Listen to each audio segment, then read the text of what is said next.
Mics are hot, Elizabeth. Stop talking shit about chat. God. Oh, sorry, chat. Sorry. You didn't God. hear anything. Gosh, how dare you? These nice, lovely people are spending their Tuesday with us, and you're just saying that they're smelly? I smell them all from here.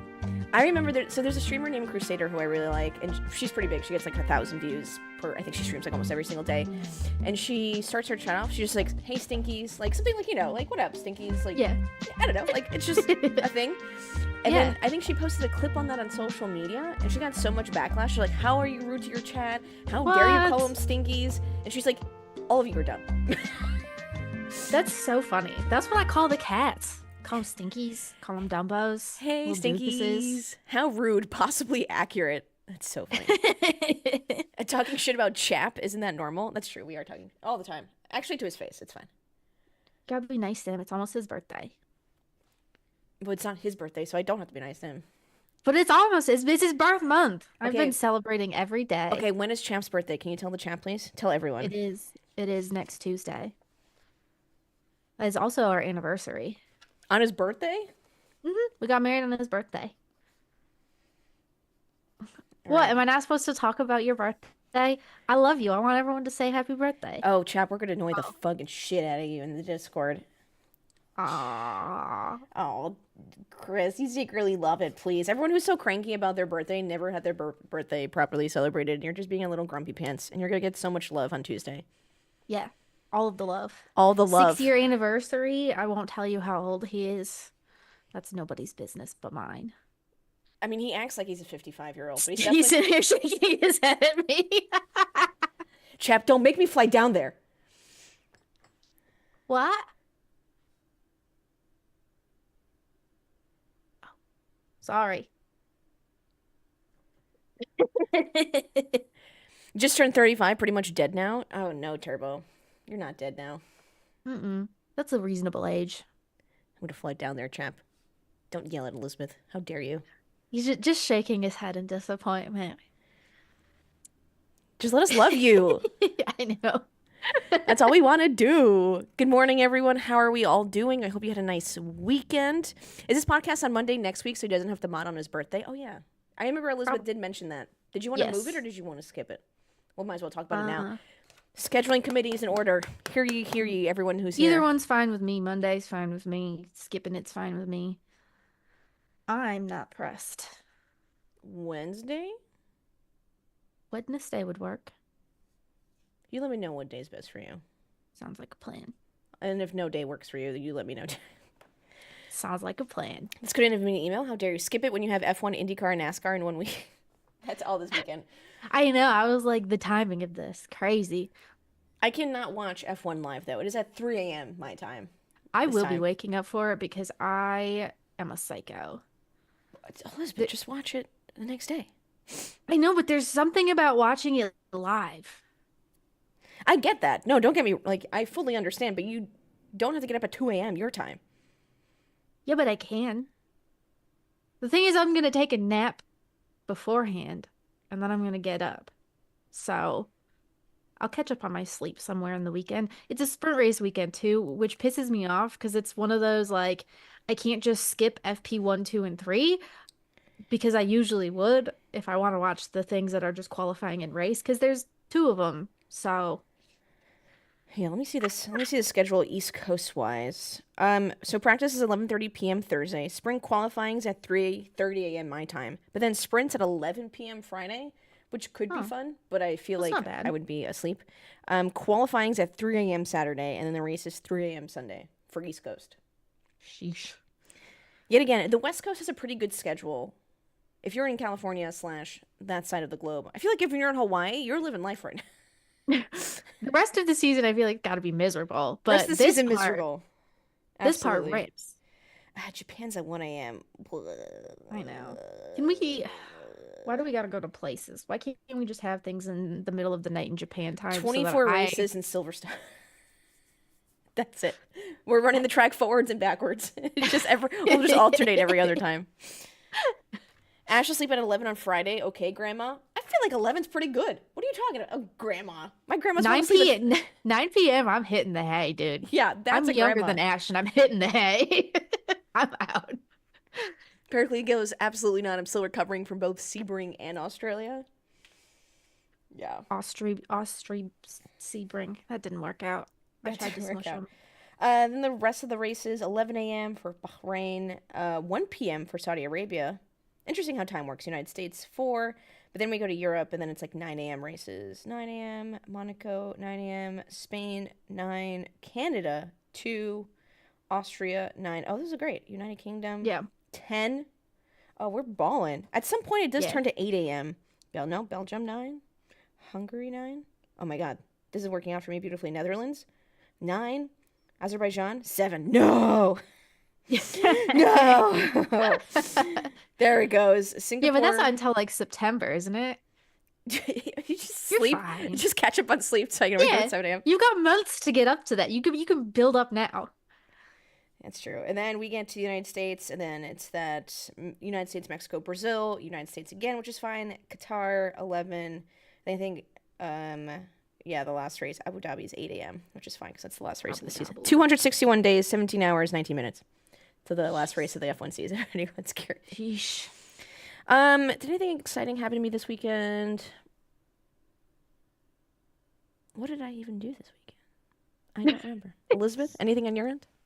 I finally bought a new external hard drive and backed up my laptop for the first time in approximately 5 years, which means that, yeah, That's a lot of shit. I backed up so I went to grad school that had 2 theses that I wrote, had to back those up, back up the Rich Energy book, Grand Prix Gastronomy, the photos I have taken for the past 5 years. It took 8 hours, so I did that overnight. And I woke up this morning and I deleted everything off my laptop, and I feel so free. My laptop's not screaming at me right now. It doesn't sound like it's The trying fans to take aren't, yeah. So I feel like I'm thriving. I feel so good. I'm like, it's like spring cleaning. Yeah, it feels really nice. I had to nuke one of my computers and install like Windows 11 new operating system because of I put it in sleep mode, didn't work out, blah blah blah. Yeah. And I was like, I might as well do that on my other computer. That Mhm. seems kind of nice. And they're like, Yeah. yeah. And then they're like, oh, back up your files. I was like, I put some files in a Google Drive, and I was like, I don't really give a shit about the rest. Like, if I haven't looked at it, Yeah. you know what I mean? So it was nice to just clear it. I need to do that to my phone. I need to go through like screenshots that I just like screen and like somehow like save and don't delete. I do that almost every time I get on a flight because it's like that's just how I spend my time. But I also know that wherever I'm going, I'm about to take a lot of photos. And my phone memory is almost solely consumed by pictures of cats, and I will not delete them. You won't even put them in like the cloud. I'll put them in the cloud, but I want them on my phone because I like to look at them every time I get on a flight. Yeah, we gotta get you linked up. We need a proper backup here. That's Yeah. very true. Yeah, it was tough too. I had so many videos. I had so much audio. This is what Google Photos is for. Yeah, I haven't backed up on Google's Photos for so long, Ben, that it takes forever for it to like catch up. So I think I just rather delete stuff just in case. I do like Google Photos. I use one more. I think I just also use iPhones, like generic cloud thing. I just paid way too much money for 2 terabyte storage on my phone. On the cloud, which is really just someone else's server, which really doesn't mean anything because their server can go to shit.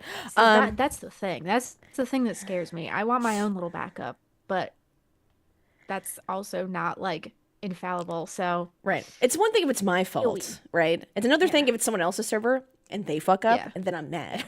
yeah. So, Ben, thank you so much for the 41 months. He writes, good morning, Ash and Elizabeth in chat's while it's been almost 4 years. And 41 months is a lot, Ben. Do you need help to get out? This is... Chat will help you. Yeah, Google Photos, you mean Google Drive. Yeah. You can pay me to use iCloud. I mean, I'm so intertwined with the corruption of Apple products. It's too late for me. Save yourselves. It doesn't matter anymore. I did go to a Charlotte FC game because it's so close, and Charlotte FC, the tickets are pretty manageable.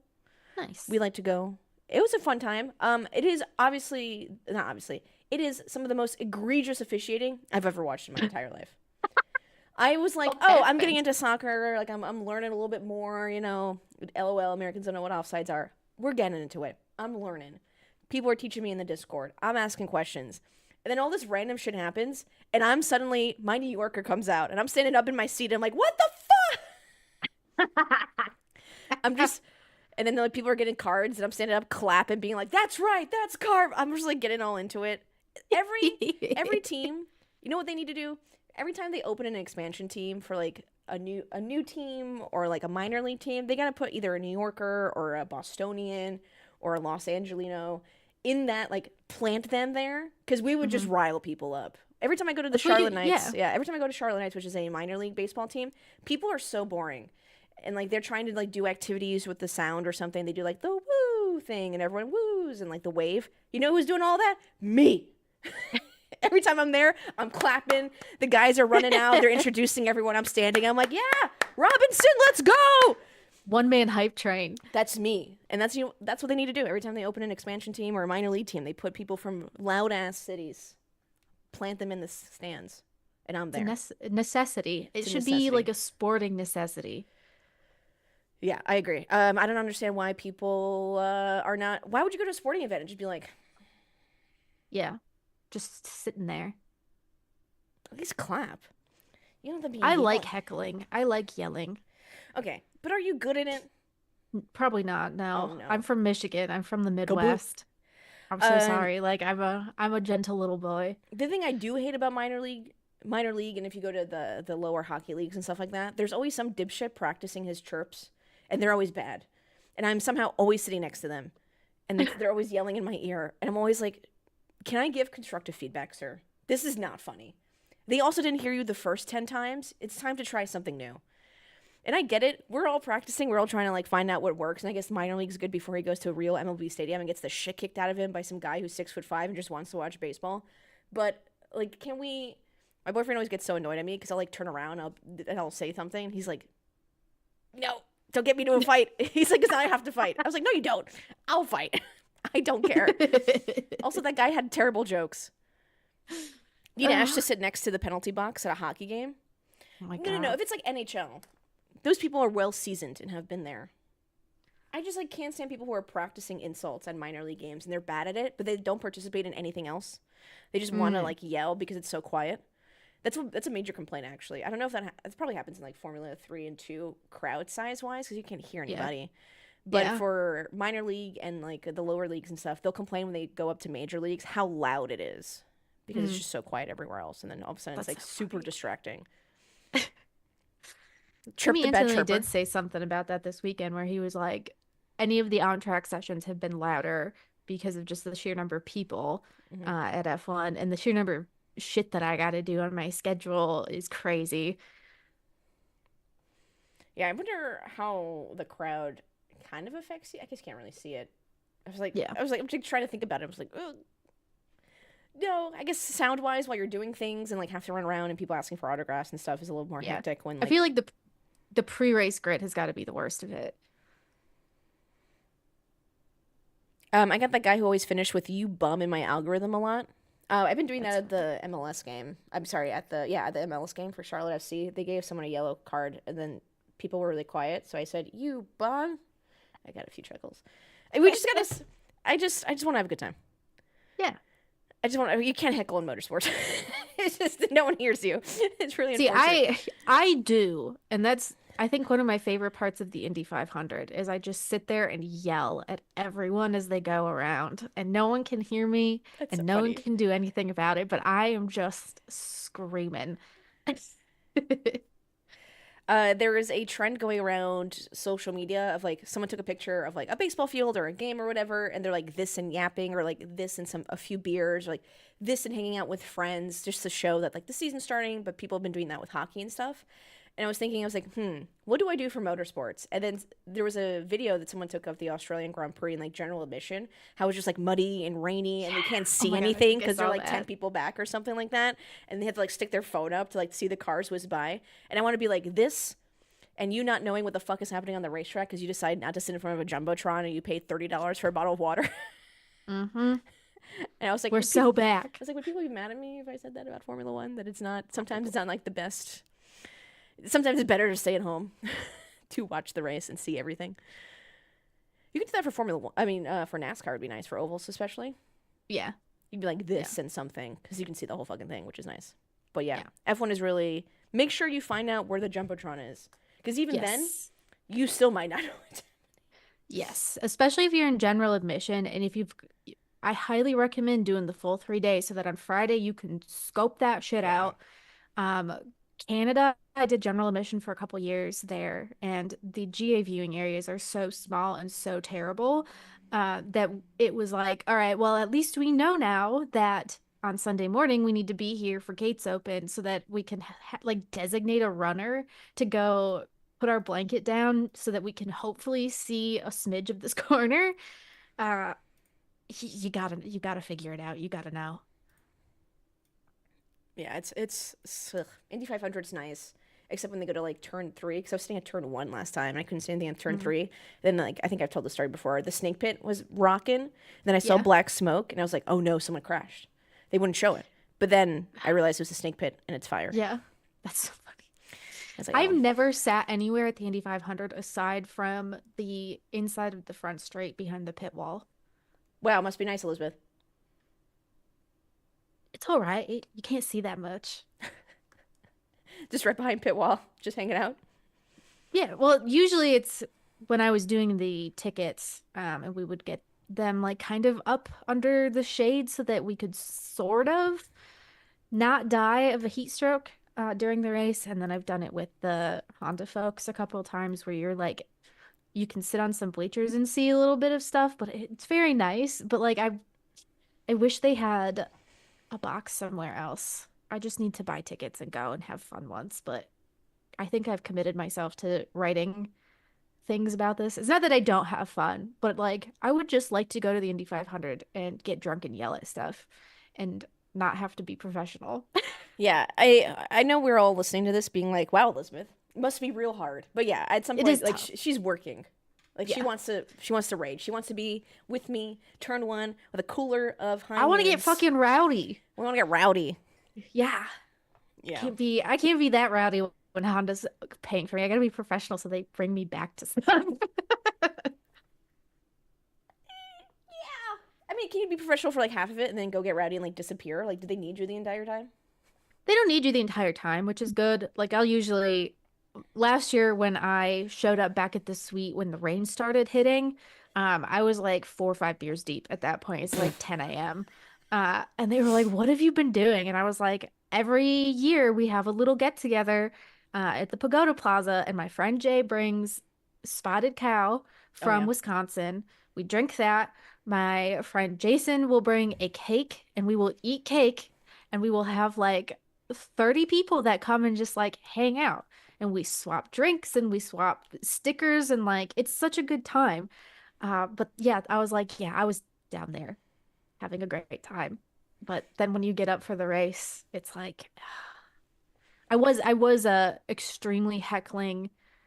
So because it was raining, there Hmm. wasn't anything going on track, obviously. So they're setting up foot races and there were people physically running like the spectators Oh, behind oh. yeah, behind the I remember that. grandstands by the Yeah. Pagoda Plaza, like running. And I was like yelling at them, just hooting and hollering at them. And they would, oh, that was so much fun.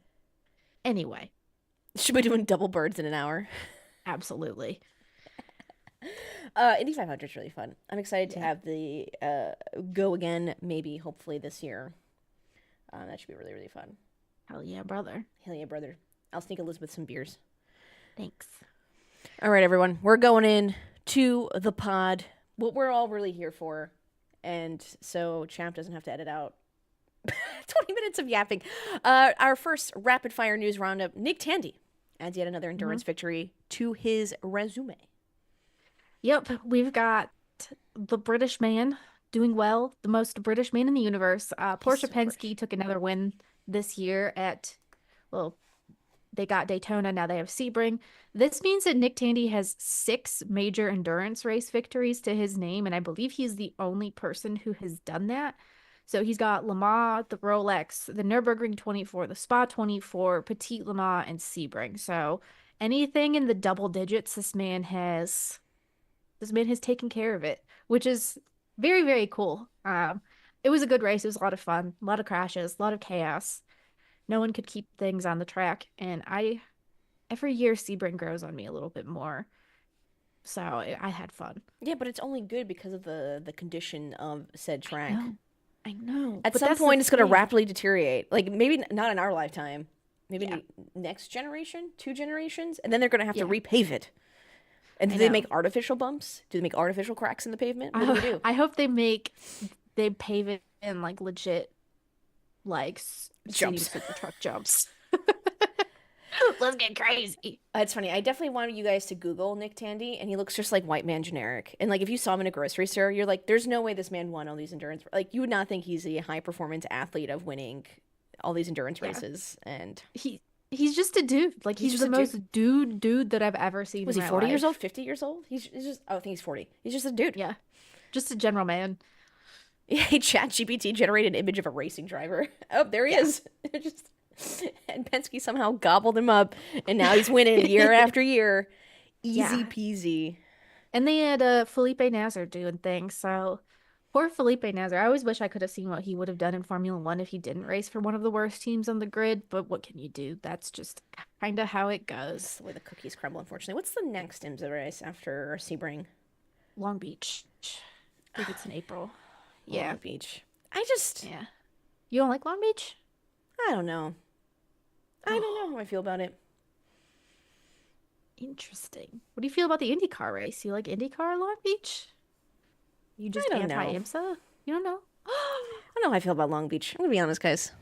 We gotta go. Me and you, I will convert you. I fucking love that place. It has a little bit more magic when you're at the track than viewing it at home. But even I think it give when you're there and then you go Yeah, home and you watch stuff, you like appreciate it a little bit differently. I don't hate it. It's just, it's like Yeah. fine. Yeah. It's a race in my head. It's fun because if you are going there as a fan, you get your money's worth because from like 8 a.m. until midnight, they've got shit going on track. So they've got IMSA, they'll have probably stadium super trucks. Hmm. They had Formula D for a really long time. I don't know if they still do.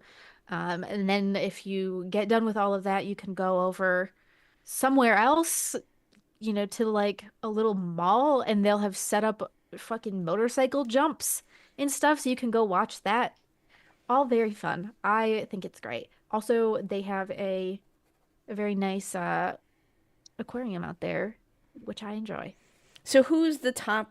Is it IndyCar is the headliner supposedly? IndyCar is the headliner. IMSA is everything else is the support, but Okay, things go on after IndyCar on right. Sunday as well. So they just kind of give that the good time slot and then pack everything around it. Speaking of IMSA and our notes, we have IMSA announces the 2026 schedule already, which is was it earlier than last year? Because I feel like they waited Yeah. till like this like July to announce it. Because I remember them Yeah. talking with SRO people when I was in Spa with them. Yeah. So they released the 2026 schedule already. Road America is now a 6 hour race. Yeah. Right. Should be fun. I like Road Um, America. I haven't been there I yet. do too. I want to go. I've been once for an IndyCar race day, and it was fantastic. It's one of those tracks that I would absolutely love to camp at. I had like the world's greatest bratwurst omelet in the morning. It was so freaking good. And then my friend Jay, who lives out there, guided us through this little path in the woods to get to a viewing spot where there was no one at, but there's nothing but like a shitty little fence and you can see that it's pretty far away from the actual racetrack, but you Yeah. can see right over it and get great photos and like it's just you out there. If you're a fan of old-timey stuff just like me, you will appreciate that that is a thing that is dying out at racetracks now. So that was something very exciting. What do you mean dying out? Like having a section to yourself? Like, Having that a sketchy, like nothing but a little sketchy fence and the ability to get out there for it.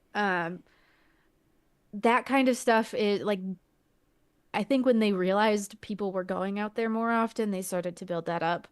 Um, and make sure that you like can't jump the fence perhaps or anything of that nature and just like closing it off so that people can't get out there because it's dangerous. I get like Yeah, There the really problem is. is people ruin stuff. I'm just waiting for the Yeah. moment some asshole does something to a car and then we're no longer allowed grid walks or like near the Yeah. cars or cars aren't going to be at the grid walks anymore. Something like that. Yeah. I'm just waiting for the moment someone throws like a beer at a driver and then no longer we do any of the fun It's stuff. Jover. It's over. So people can control themselves. Yeah. Up next, Oscar Piastri signs a new McLaren contract, multi-year, but doesn't specify how long, which always angers me.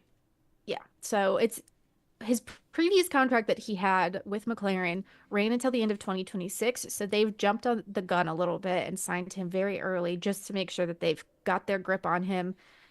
I think Red Bull was expressing some interest. Helmut Marko said that Mark Webber, who is Piastri's manager, was talking to Red Bull about things. And then Mark Webber was like, actually, that was a lie.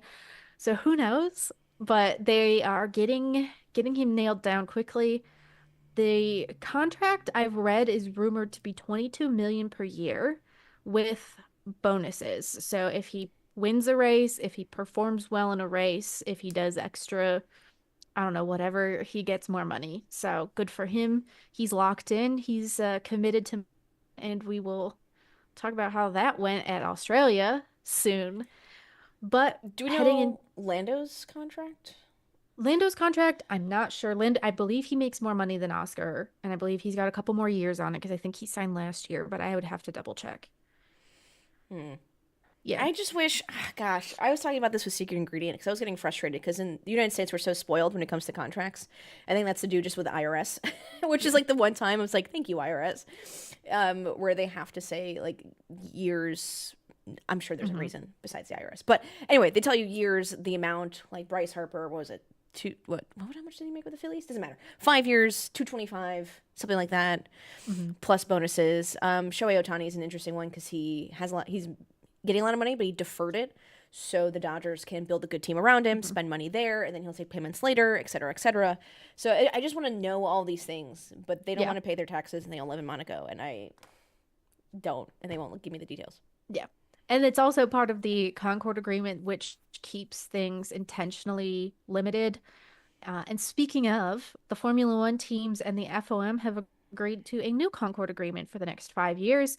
Now it goes over to the FIA to approve it. Whether or not they will remains to be seen. I don't see why they wouldn't. But who knows? With Mohammed bin Sulayem seems to really enjoy being a contrarian, and I'm sure there is something in this that he doesn't like, so we'll see. The we don't know a ton about the details of this, but there are certain things that they do release to the public. So Cadillac will have to pay a 450 million anti-dilution fee, which will be distributed among the 10 teams that currently exist. They wanted a lot more money and ultimately agreed at this 450 million being reasonable somehow. But Cadillac will be treated as a regular team from day one. That means it can score prize money, etc., get payouts at the end of the year. That was kind of up for debate for a little while. Cost cap has also been raised to $220 million. And I believe that there are new things that have fallen under the cost cap. Haven't looked at that, so I can't tell you what it is. But I am sure I will do an explainer on that this week so that everyone can know. So go to planetf1.com where I will publish something about this in the future. I have, I guess, what do I want to say? I want them to tell me what's in this Concord. I just Yeah. I hate all this stuff. I know Yeah. per last Concord agreement, like Williams doesn't get the historic team payout anymore or whatever. So I wonder if, I guess Ferrari is never going to get rid of that. But I wonder if Yeah. this new Concord agreement, one, because they have veto power, Yeah. and then Hmm. two, they get the money for being a team, whatever. I'm Yeah. guessing that's still in there. I guess we would have heard Yeah. about it if it wasn't in there because it's kind Yeah. of a big deal. Yeah. So we don't really know a lot. That's the whole point. Anyway, not to plug my own shit today, but I've just released a Deadly Passions, Terrible Joys episode on how effectively the Concord Agreement came into existence, which was through a decades-long fight between the Formula One Constructors Association, which was a group of team owners, particularly British team owners, that wanted better pay and was owned, eventually run by Bernie Ecclestone, and the Formula, basically the FIA. And they fought each other viciously for like 2 decades and then ended up signing what became the Concord Agreement to make F1 what it is today. This the episode I released today is the first of a two-parter. So you'll get to the Concord one in the next episode, but this one tells you all of the bullshit that happened to get there. And I think it will help contextualize why it was so strange that we don't know anything, because Mhm. the FI president who wanted to sign that basically was like, I'm gonna govern and it's gonna be transparent and you're gonna know everything. And then like the major thing that he did with his time as the FI president was uh obscured. I hate that guy. Yeah, fuck him. Fuck him. Yeah, it's just annoying. If you work for the FIA and listen to this podcast, please. I would like to be an insider. I won't share the information. I just want to know. I'm just so innately curious as to what's in here. Please tell me. I want to know. I'm nosy. I'm so nosy. I can make you a generic email. We can figure it out. We can be anonymous. You can mail it to a P.O. box without a return address. I don't even care. Just please give me any information. Yes.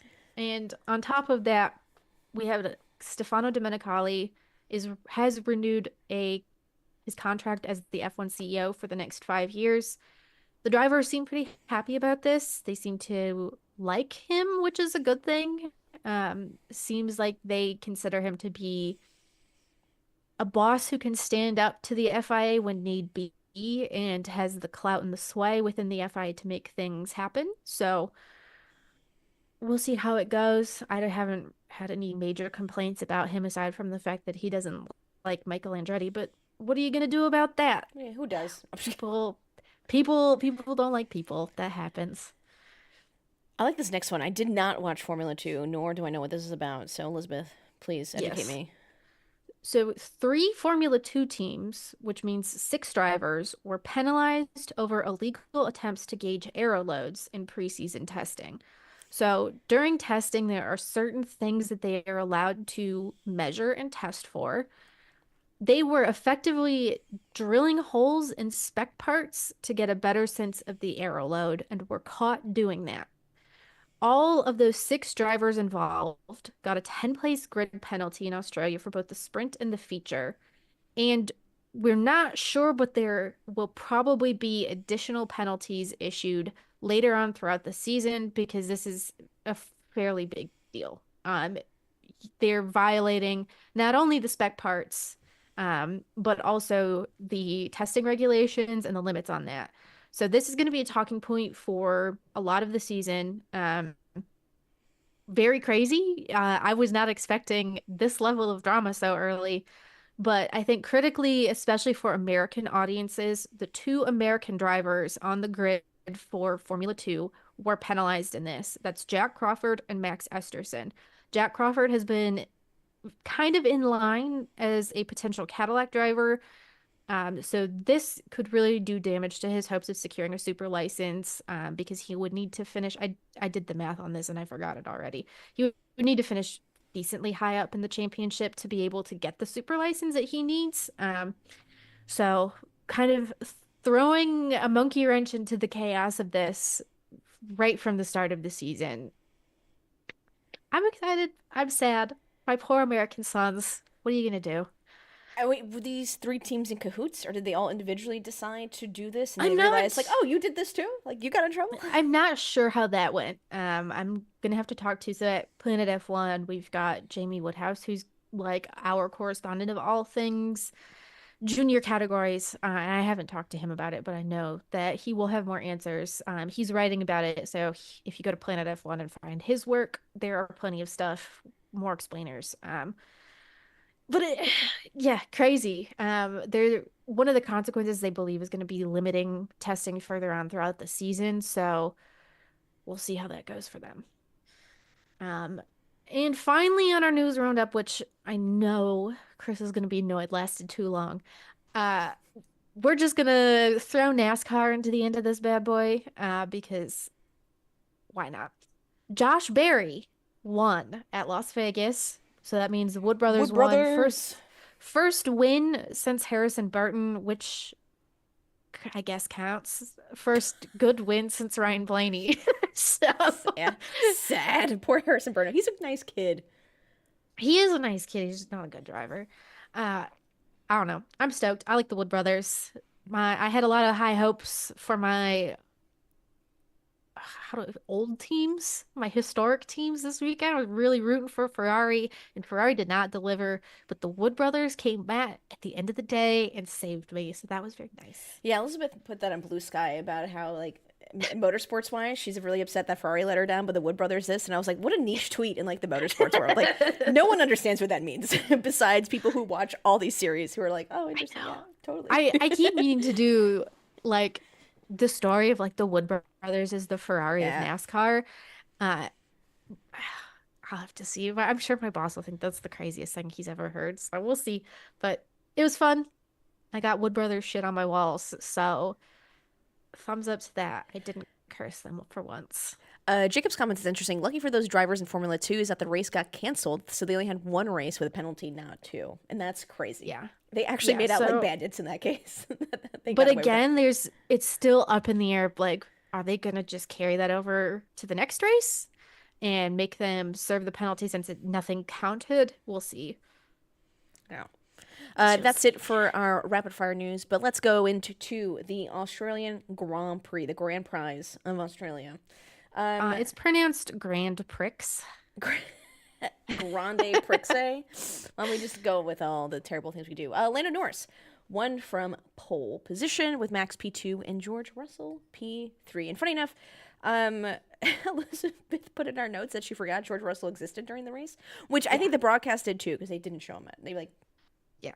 he was not shown.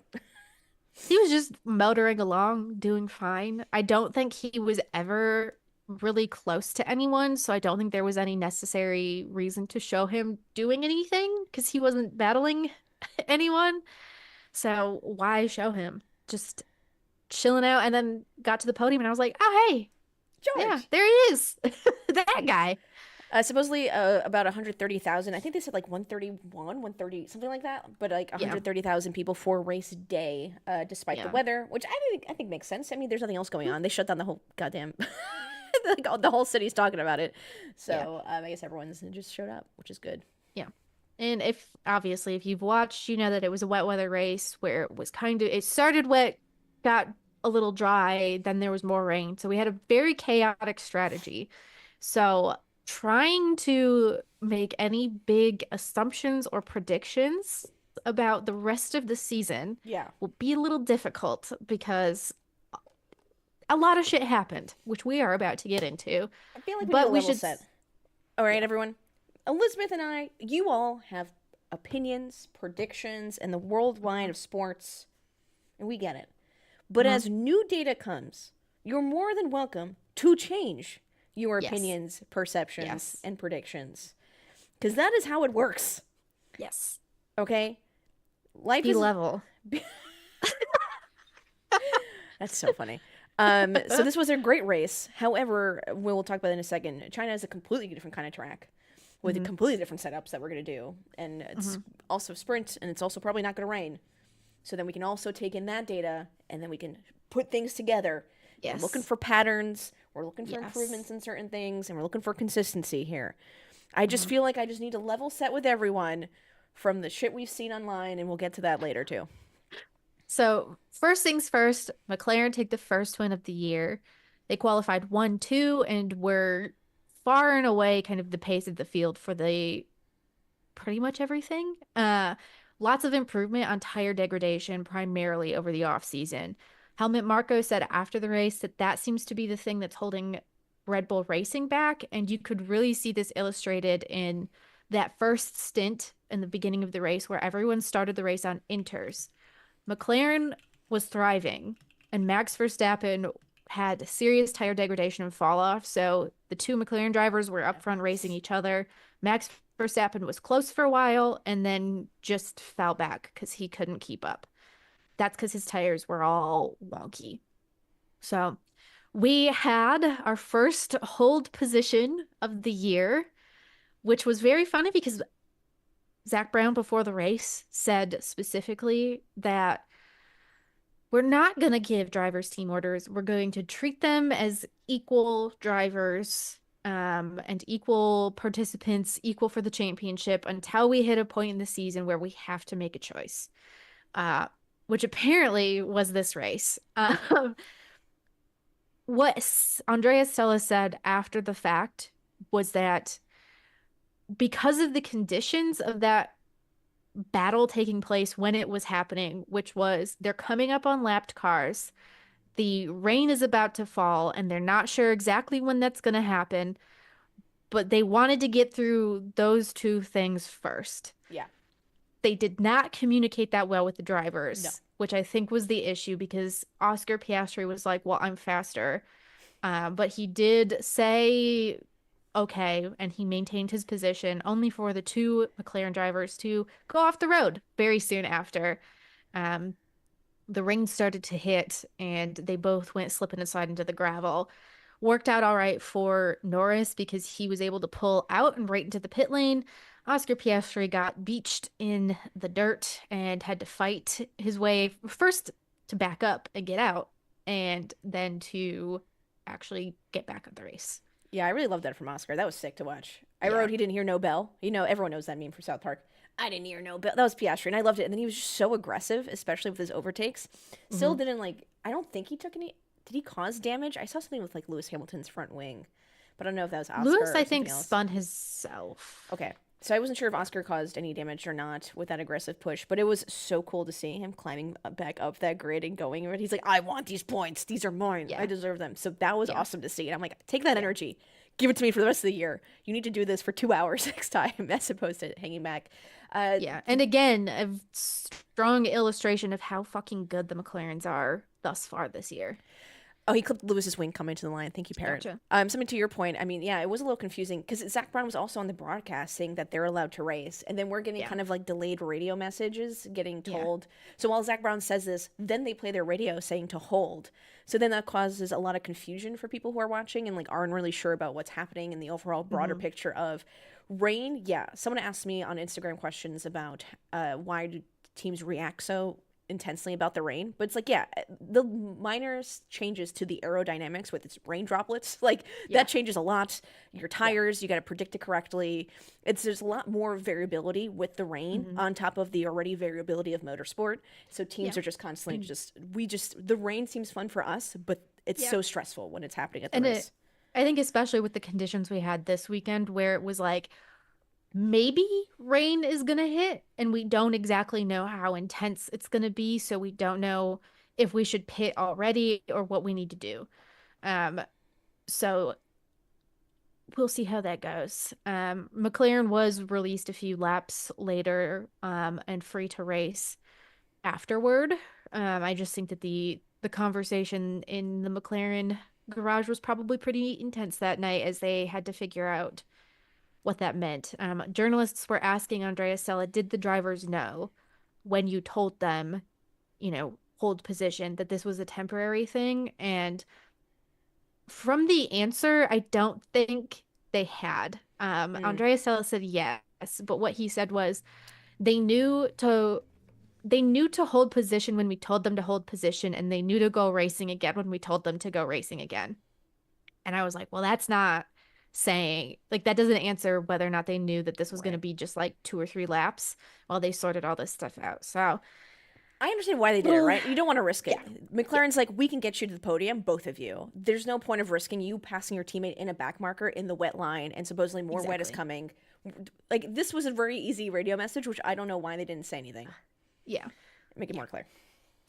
But I do, after a lot of time shitting on Lando Norris this year, I do in fact have to give it up to Lando Norris. He seemed to be he seems like he's learned over the off season. He has put his head down. He has sorted himself out a little bit, got the emotions in order. Strong start. So he did not beef the start.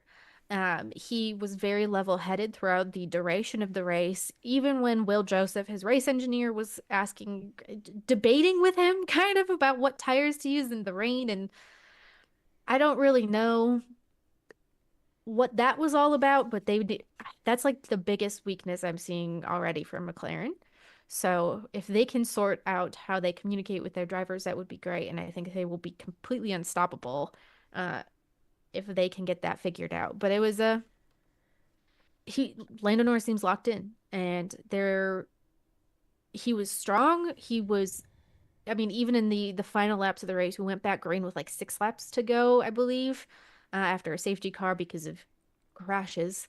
And Max Verstappen was in DRS range within for the entirety of those last laps.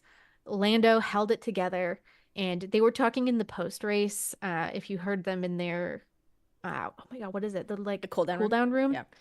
Yeah, where Lando was like, "Yeah, I screwed up in turn 6," and Max was like, "Yeah, I saw you, but you like got back into it." So I do unfortunately have to give it to him. He did all right. Yeah. Well, if he can continue, he will be strong. We've been saying this. We said that he was Yeah. so close to having great races, and he always did little screw ups. And this time, guess what, everyone? Yeah, Lando, and I wrote about this too over social media. I don't know what McLaren did. I don't know if he locked in, saw our sports psychologist, redid all Yeah. this, like looked at things, analyzed them. I wish I knew. I wish people would Yeah. tell me things in Formula One about like how you locked in. But yeah, he had a great race. You mentioned that he said that in the cool down room, also in the conference. I forget who interviews them right as they get out of their cars for like that 3 minutes Yeah. before they go in the cool down room. He said that he learned a lot from last year. The team learned a lot from last year. He's super Yeah. focused. He wasn't relaxing there in this whole entire race. Like he was pushing and like focused on the thing. And he said, Mhm. "I can take credit for not making some mistakes, and I made one mistake in turn 6, which allowed Max to get into DRS range." This man is Yeah. like, "I know exactly what I did, and I'm not doing it again." Yeah, and I thought that was really impressive. McLaren had a beautiful double stack. Yes, they did. They nailed that as well. That was so nice to watch. I was like, oh my Yeah. gosh. I think Piastri took a little bit longer, but for some reason the graphics did not show me or tell me Yeah. The what the pit timing stops was were. not there on that one. So unfortunately not. But yeah, McLaren. Interesting to write that the comms are still thinking. Something I noticed with Lando's radio too was Mhm. that he sounded more confident in the calls. He was like, Yes. "We're doing this." He's like, "I need Yes. inters," and they're like, "Are Yes. you sure?" It was less yapping, but it was still a lot of questions. And he's like, "We Yeah. need inters. It is There raining. was It there is was wet." still a lot of litigating, but Lando took charge of Yes. it a little bit more, which I think is exactly what he needed to do. I think like listening to his pre-race interviews and stuff with media, it seemed like last year caught them off guard, in the sense that they did not think that they were going to be able to contend for a championship or even really for any wins at any point. And the upgrades that they brought just worked a lot better than expected. He's usually Um, pretty hard on himself in post race interviews, and he was actually he was yes, complimentary towards himself, which is like the first time I've ever seen yes, him be like, "I could take credit for yes, this. Like I did well," and I'm like, "That's right, you yeah, do that." It just sounded like a more positive post race thing, and yeah, I think the thing is, can he do this again? Can he do this for 23 races?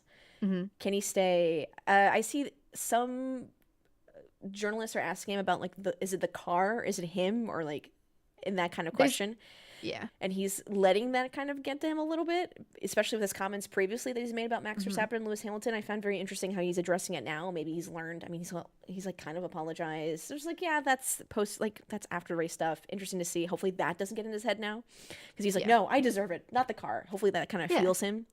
yeah, So we'll see in China if he like McLaren can say consistent. I'll take the lack of comms because it's worked out for them, luckily, in hmm Australia, and it was raining and all this stuff. So we'll see in China what happens if they can keep it this way. yeah. We also had some rookie drama go on in the beginning of the race because Sad. poor little rookie roundup did not does not look strong this weekend. Isaac Hadjar at Racing Bulls crashed on the formation lap, which forced an aborted start. He I want to give him credit because I thought he was very strong in the practice sessions and in qualifying.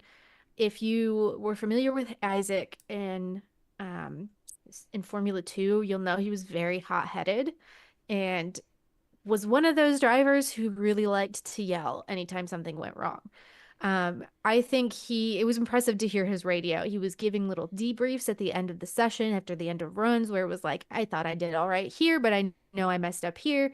Giving feedback to the team and very like, it felt like he was on top of it. And I was really stoked about that because I was like, okay, he's made this big step and he has tamed himself, it seems, a little bit. And then before we even get started, he got touched some paint, got a little crazy, and was in tears on his way back to the paddock, which was, I can't even imagine how the adrenaline dump that Yeah. he must have felt in that moment. And the height of expectations, particularly in a Red Bull junior team, are very high. Did not help that Helmut Marko came out almost immediately afterward and said that it was embarrassing that he was crying.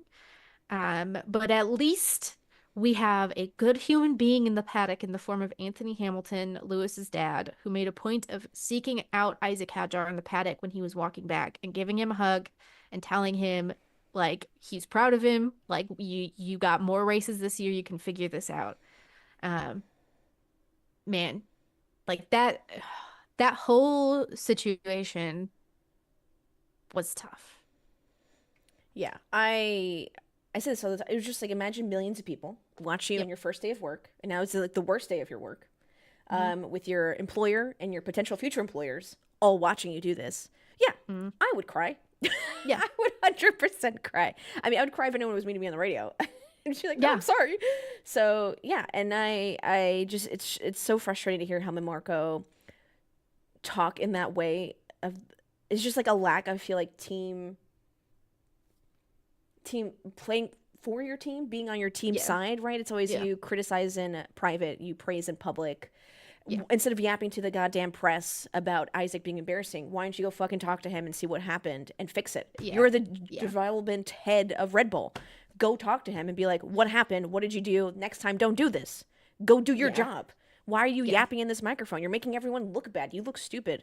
I mean, this is like for all relationships. Like you, sure, it's easy to criticize and Exactly. right? Like you can all go complain about your significant others to your friends, but if you never say a single good thing about them to your friends are just going to think they're terrible people. And Helmut Marko has nothing good to say about anyone, and it makes me think that something's like not makes me think, it makes us know that something's going on in Red Bull. It's just not there, Yeah. and then like he's just not in it for the team, and it's just so inherently frustrating. It's just like, jeez, yeah. If Did you Isaac does this every single race, then fine, but did jeez, you see Willie T. Ribbs's no. stay? Okay. Willie T. Ribbs, first black man to test a Formula One car, first black man to get into the Indy 500. He tweeted, Dr. Cyclops Marco is jealous that he's only got one eye to cry out of and wants to sound like he's a tough guy. I love that man so much.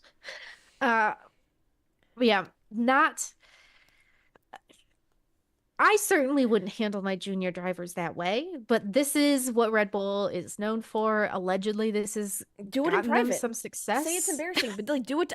Don't say it in public. What are you doing? This is so Yeah, not helpful to anyone. And yeah, now Isaac has to live with that headline for the rest of his life when people Google his name that yeah, your I know. development boss who picked you out to Us, race for this team said you're embarrassing because yeah, you showed emotion. What he was gonna, I bet if he yelled or was angry, Helen Marco would be yeah, like, it would have "That's been fine." okay. Yeah, or Yeah. I'm sure. Well, considering Yuki Tsunoda, and how much Helmut Marko has talked shit about Yuki Tsunoda's temper, who knows? Well, Maybe he would have had a problem with that too. we know what Helen Marco thinks about people who aren't him. Yeah. Um, I included Carlos Sainz in our rookie roundup because, to be honest, going to Williams is kind of like starting over. He had a torque burst on. So this was after they've got aborted start, took 15 minutes because of Isaac Hadjar. Then they started to pace under the safety car. Sainz had a burst of torque when he was changing gears because the gear change did not go correctly, is what he was saying after the race. And so he crashed into the wall before they even had a chance to like get to the restart. So he went back to the pits and was serving basically as Alex Albon's engineer. So he was advising on strategy, like, here's what we should do. And it worked out all right because Alex Albon finished fifth, which was a strong debut for Williams. Jack Doohan also crashed before the race start during that little safety car formation lap period after the aborted first initial start. Gabriel Bortoleto got caught out in the rain on lap 45, and Liam Lawson had the same thing happen on lap 46. A tough weekend overall, but Kimi Antonelli was the best finisher of the bunch. He came home fourth, got a penalty that dropped him to fifth, and then had the penalty overturned, which got him back up to fourth. And Oliver Behrman also finished the race after crashing in practice and having gearbox failure in qualifying. So he was dead last of the finishers in 14th, but he finished. So there was that. Bad weekend for Haas all around. Yeah. Are we talking about Haas a little later? Yeah, a little bit. Yeah, I expected a lot more from them, but yeah, I think the rookies overall, right? Isaac, okay, that happens. We'll wait till Yeah. China. Jack, I already have my thoughts. I already rated him last because of what happened in Abu Dhabi. So, Flavio Briatore was like, that's what I thought. Ripping up his contract in the background, calling up Franco Soda Horse. Yeah. Excuse me, did Yeah. you see that? Pack your bags. Um, yeah, Kimi Antonelli was good. I feel like people aren't talking about Mercedes because they won the boring way. Yeah. They went, And nothing exciting happened. yeah. They didn't slip off. They weren't passing anyone. They didn't dive bomb anything. It was just like, oh, you raced a race. You kept the Mhm. car clean. We pitted Mhm. at the right time, and we did well. Mhm. Yeah. The end. Yeah. It was a very like Mercedes, I think, handled that the best out of everyone. I didn't hear anything again about George Russell during the race. No, Didn't really he hear a was ton boring. from didn't hear a ton from Kimi Antonelli aside from a couple radio messages. Because I believe he had some slip ups, but kept it on the Yeah. track and kept it going, which was good. It was wild. I was not, I don't know. I had a lot higher hopes, but the rain, I think you Yeah. cannot, you've given these guys a day and a half of testing prior to the season, and most of these rookies have not driven this kind of car under these kind of circumstances. So, Someone said I saw a guy who had a minus 93 for their fantasy team. yo, how do you chase Briscoe at that early? Holy crap. That's so bad. I mean, I had a Haas, but at least I'm in the positives. I think I'm 41st. I think I'm 41st out of 101 in my fantasy league, which is still pretty good, considering I had Haas and Ali Behrman and Bortoletto Oof. in there. Oof. So I'm going to use my trade deadlines soon, but very impressive. Should we talk about this team that caused you strife? I guess we should talk about Ferrari, huh? Ferrari. Yeah, I think we should get into it. Ferrari strategists strike again. They seemed, a lot of people, I will be fair, seemed confused about the timing and intensity of the rain, but Ferrari seemed particularly caught off guard by, yes, Just to be clear, they do have access to the same weather meteorology. Everyone. yes, Is that correct? yes. I've That been is, saying that, but I want to confirm. I'm pretty sure they have access to the exact same things, but there are preferences between which services they use, and how you interpret that information. So maybe Ferrari should hire a fucking meteorologist. Might be a start. It wasn't well. Um, there was a lot of back and forth on the radio. The team particularly assuring like Lewis Hamilton that it's not going to rain this hard, so we think we should stay out, and then realize it's going to rain, so we're going to pit everyone. Um, the discussion between pitting for hards and going back to intermediates just was drawn out. So Yeah. Riccardo Adami, I don't know how to pronounce his last name. I'm not Italian. Said short, heavy rain lasting 2 laps. And Lewis asked, "Is more rain coming?" And they responded, "Negative. Hopefully. Let's see." What do you mean? You have the radar in front of you. Hopefully. I would more than hopefully. Which is weird because other people's radios, we'll talk about Yuki Tsunoda's radios, they knew the rain was Yeah. coming. They're like, it's going to be Yeah. hard rain. It's going to last 6 minutes. We're doing this. And Ferrari's like, nah, it's fine. It's not going to be bad. If you listen to his whole entire radio, they're gaslighting Lewis Hamilton that it's like not going to rain too hard. He's like, you can stay up. Yeah. It's fine. Yeah. It's not going to rain. Hopefully. Yeah. Maybe. I don't know. So the strategy here, has Ferrari strategy ever been good? No, this has Ever? been like I know people have been joking about it, like obviously with the Drive to Survive increase, but Yeah. to me, definitely post Schumi Ross Braun leaving, it's been a huge issue this entire time. I mean, Vettel's gone through it, Kimi Raikkonen's gone through it. It just Yeah. Ferrari can't get their shit together, and for me, it's a lot because one, they seem too afraid to make bold moves, right? They're Yeah. really reactionary as opposed to proactive, and they're just like trying to see like what everyone else is doing here in the Yeah. grid, and then they'll Yeah. react to that. They won't be like, maybe we should pit. Meanwhile, the teams who got it right and pitted early like really profited off of that. I also think that they look at raw data too much as opposed to adapting in real time. Is a Yeah. big issue. Yeah. I Um, mean, I think the thing is like listening to the post-race interviews with the drivers and team principals, a lot of them talked about we have eyes on different parts of the circuit and saw when, ponchos are going on, umbrellas going up. And that tells us if it's raining in that part of the circuit that we're not at because we're seeing how the fans in the stands are reacting to a weather change. I think Ferrari just zones in too much on the little computer screens in front of them and is not taking a step back and looking at the big picture. But I also think that they were overwhelmed something the whole time because Lewis Hamilton's race engineer was trying to teach Lewis how to drive over the radio and telling him to push certain buttons and to try certain things and to overtake at specific times. And Lewis was polite in saying, let me drive it, please. Let me figure it out, please.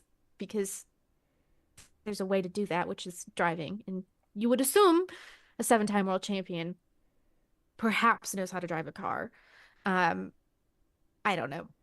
Who knows? Who the fuck knows? They were just out there. They both had late race spins. Lewis Hamilton was getting passed by Oscar Piastri at the end. So he finished 10th. Leclerc finished 8th.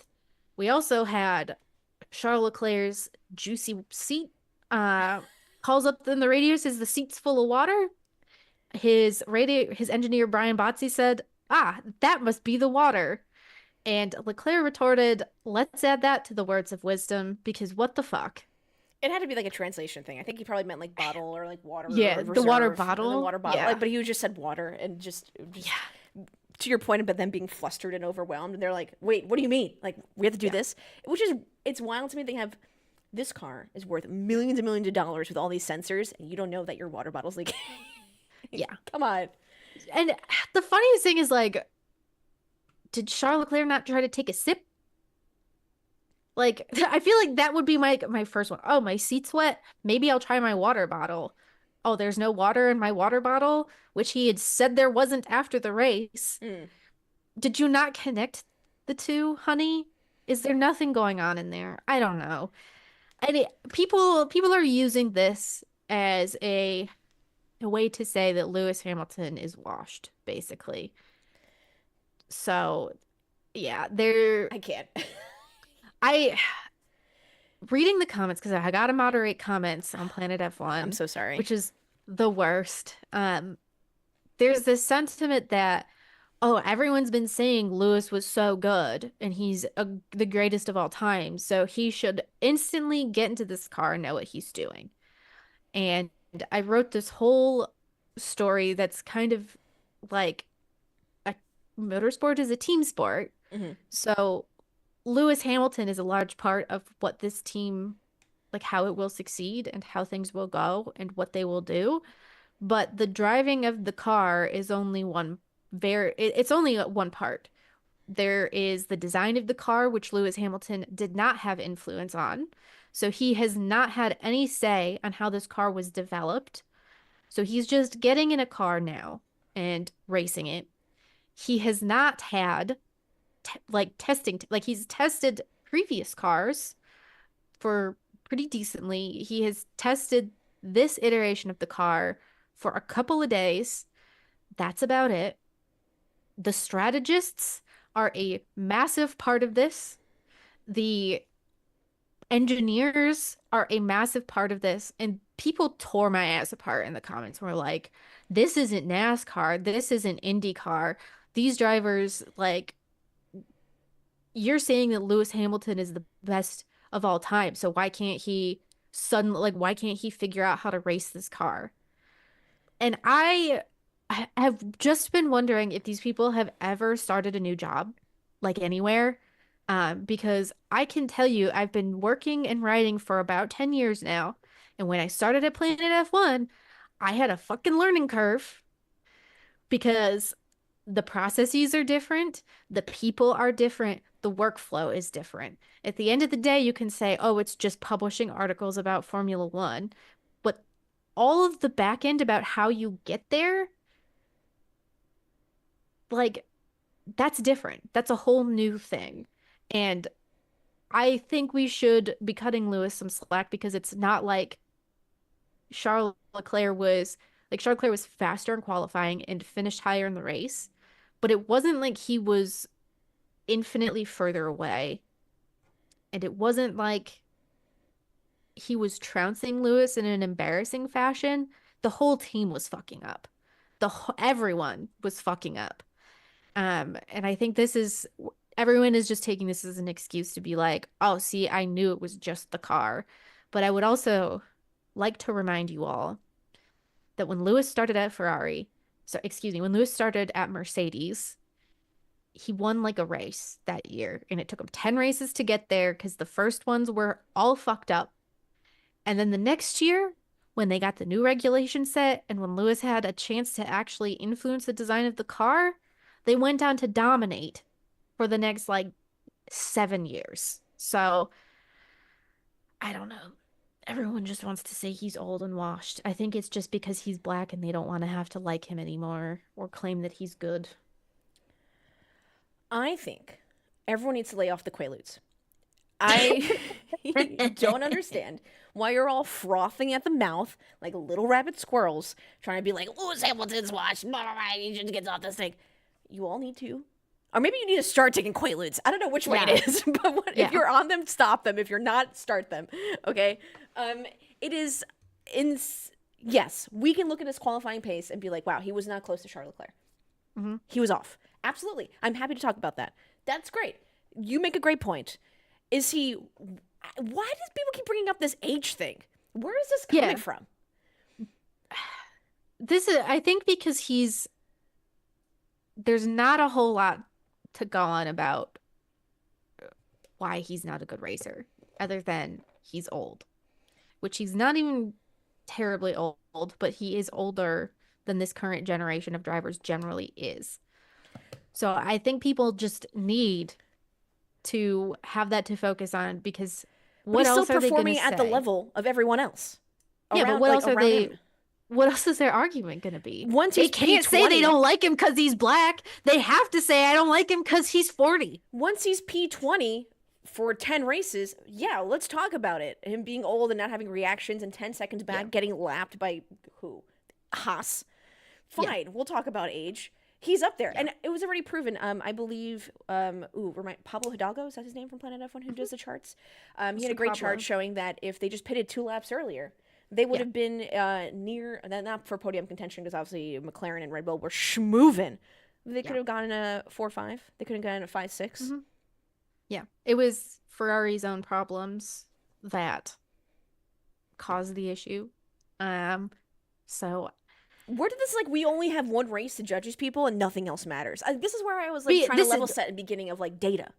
Because I think, here's the thing. We've had a year, yes, but we've had a year of hype about this. And people are fucking sick of hearing about it. So when it's been over a year since Lewis signed. We have been talking about this, debating this, writing about this, and discoursing about this since February of 2024. When they put him in the car, everyone is like, well, we've heard about this for so long. There is no sense of perception or context of the timing.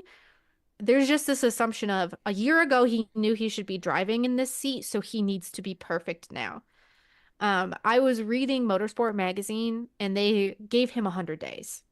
And so from the moment he joined Ferrari on January 1st, his 100th day with Ferrari will be just after the Japanese Grand Prix, which I feel is a far more reasonable set of races to go on because you've actually got, lap times, you've got track time, and you've got data that you can pull from that shows what he was doing, and this gives everyone time to get to know each other and learn each other.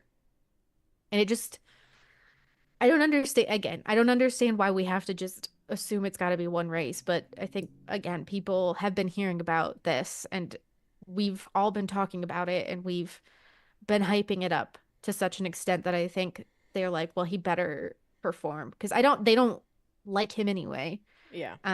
They're looking for reasons to dislike him, and this is a very easy reason.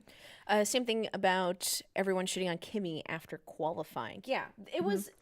this has turned Oh, so reactionary on I got social a thing media. about this It's too. so bad. I find it.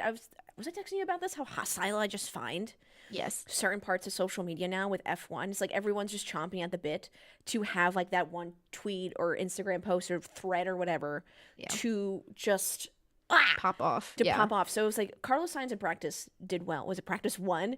And people Yeah. were going on some manifesto about Ferrari regretting it and they're going to be shitting their Yeah. pants and Carlos is the best ever. And I was like, I mean, he's good. Like, simmer down. Yeah. Two, people wishing terrible things on Liam Lawson Yeah. because they can't get their head out of their parasocial ass for Yuki Tsunoda and they just hate how that it transpired, even though that happens in Formula One every single Hmm. year. Hmm. Insane. We never wish harm on any driver ever. The sport's Yeah. dangerous enough as it is. We don't need that kind of juju. You can wish for them to safely DNF in the pit lane. Yeah. I understand when you come into You chat and you can wish that. think someone has rancid vibes and Yeah, not that's wish fine. for them to die. 100%. And then I saw the same thing with Kimi Antonelli. Yeah. People on qualifying be like, oh, he's obviously terrible, like blah, blah, blah. And some people being like, oh, they wish Lewis never left. And then being like, oh, they Yeah. overhyped Kimi so much. He's not that good. Yeah. Just, what are we doing? So this was one of the things that I got stuck upon. Because when I moderate comments on Planet F1, I'm not just moderating my own, but everyone's. The same person, there's Ooh. one person here, and they were one of those people who were shitting on Kimi Antonelli after qualifying and saying he we've hyped him up so much and Toto Wolff doesn't know what he's doing and this kid can't drive, et cetera, all of this stuff.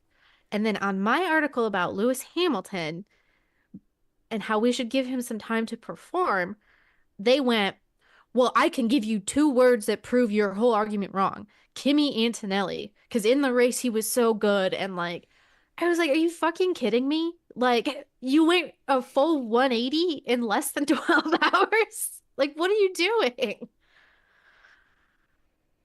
Kimi had a chaotic 24 hours. Dude went from zero to hero. Yeah. The devil works hard, but the Liam Lawson hate watching works harder. It's wild. People are like, oh, because he talks so egotistically about himself. I was like, one, if I was that age racing in Formula One, 100%. Yeah. Two, when Max does it or Lewis Hamilton talks about how hyped they are for the season, they're locked in, they're ready to go. We love that. But like when Liam Lawson does it, we don't like it. I just don't. Just shut up. Amen. I can't. I just like I don't even bother. I just like post my stuff and I walk away. I can't read anything. Yeah. My brain's Yeah. turning into mush. I was like, what happened to I like actual thoughtful commentary? And it's like, okay, I'm back to acting like my dad reading newspapers and articles because that's where the journalists can actually full fledge their ideas and like have a discussion and I can be like, oh, that's an interesting point. Disagree with that. I agree with that. I like a good back and forth. I'm always pro yeah. that, but then people on Twitter think I'm angry and yelling at them when I was like, no, I just want to have a discussion. I'm sitting here in my Yeah. room. I have some free time. I would just like to talk to you about Yeah. this because you have an interesting point. Yeah. People are like, you dumb cunt. And I was like, because Liam, I liked Bortoletto in F2. What are we Yeah. doing What here? this is why I don't use like I use Twitter to promote stuff that I've written or published and whatnot, but I do not use it for anything else for any other reason. And one of the reasons why is because of this insistence that if someone has a different perspective than you, it is a direct attack on you and your persona and your morals Yeah. somehow.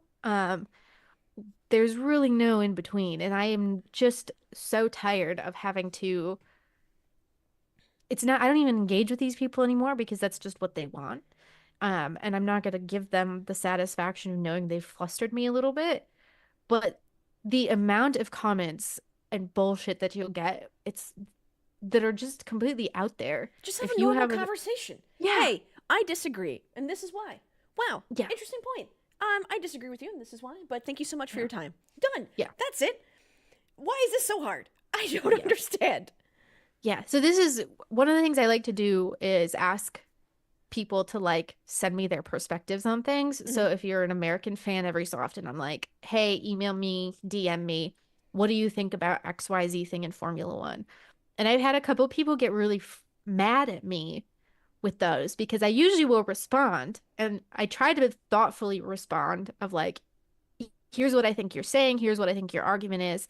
Can you clarify this, this, and this? What do you mean by this phrase? Yeah. And people have gotten very mad where they're like, well, why did you just ask for this just to attack me? And I'm like, I'm not attacking you. I'm asking just for further clarification. Right. What, like, when you say, I wish a broadcast was good, what does that mean to you? If you say, I wish we would have a specific American broadcast, what do you think that would give you?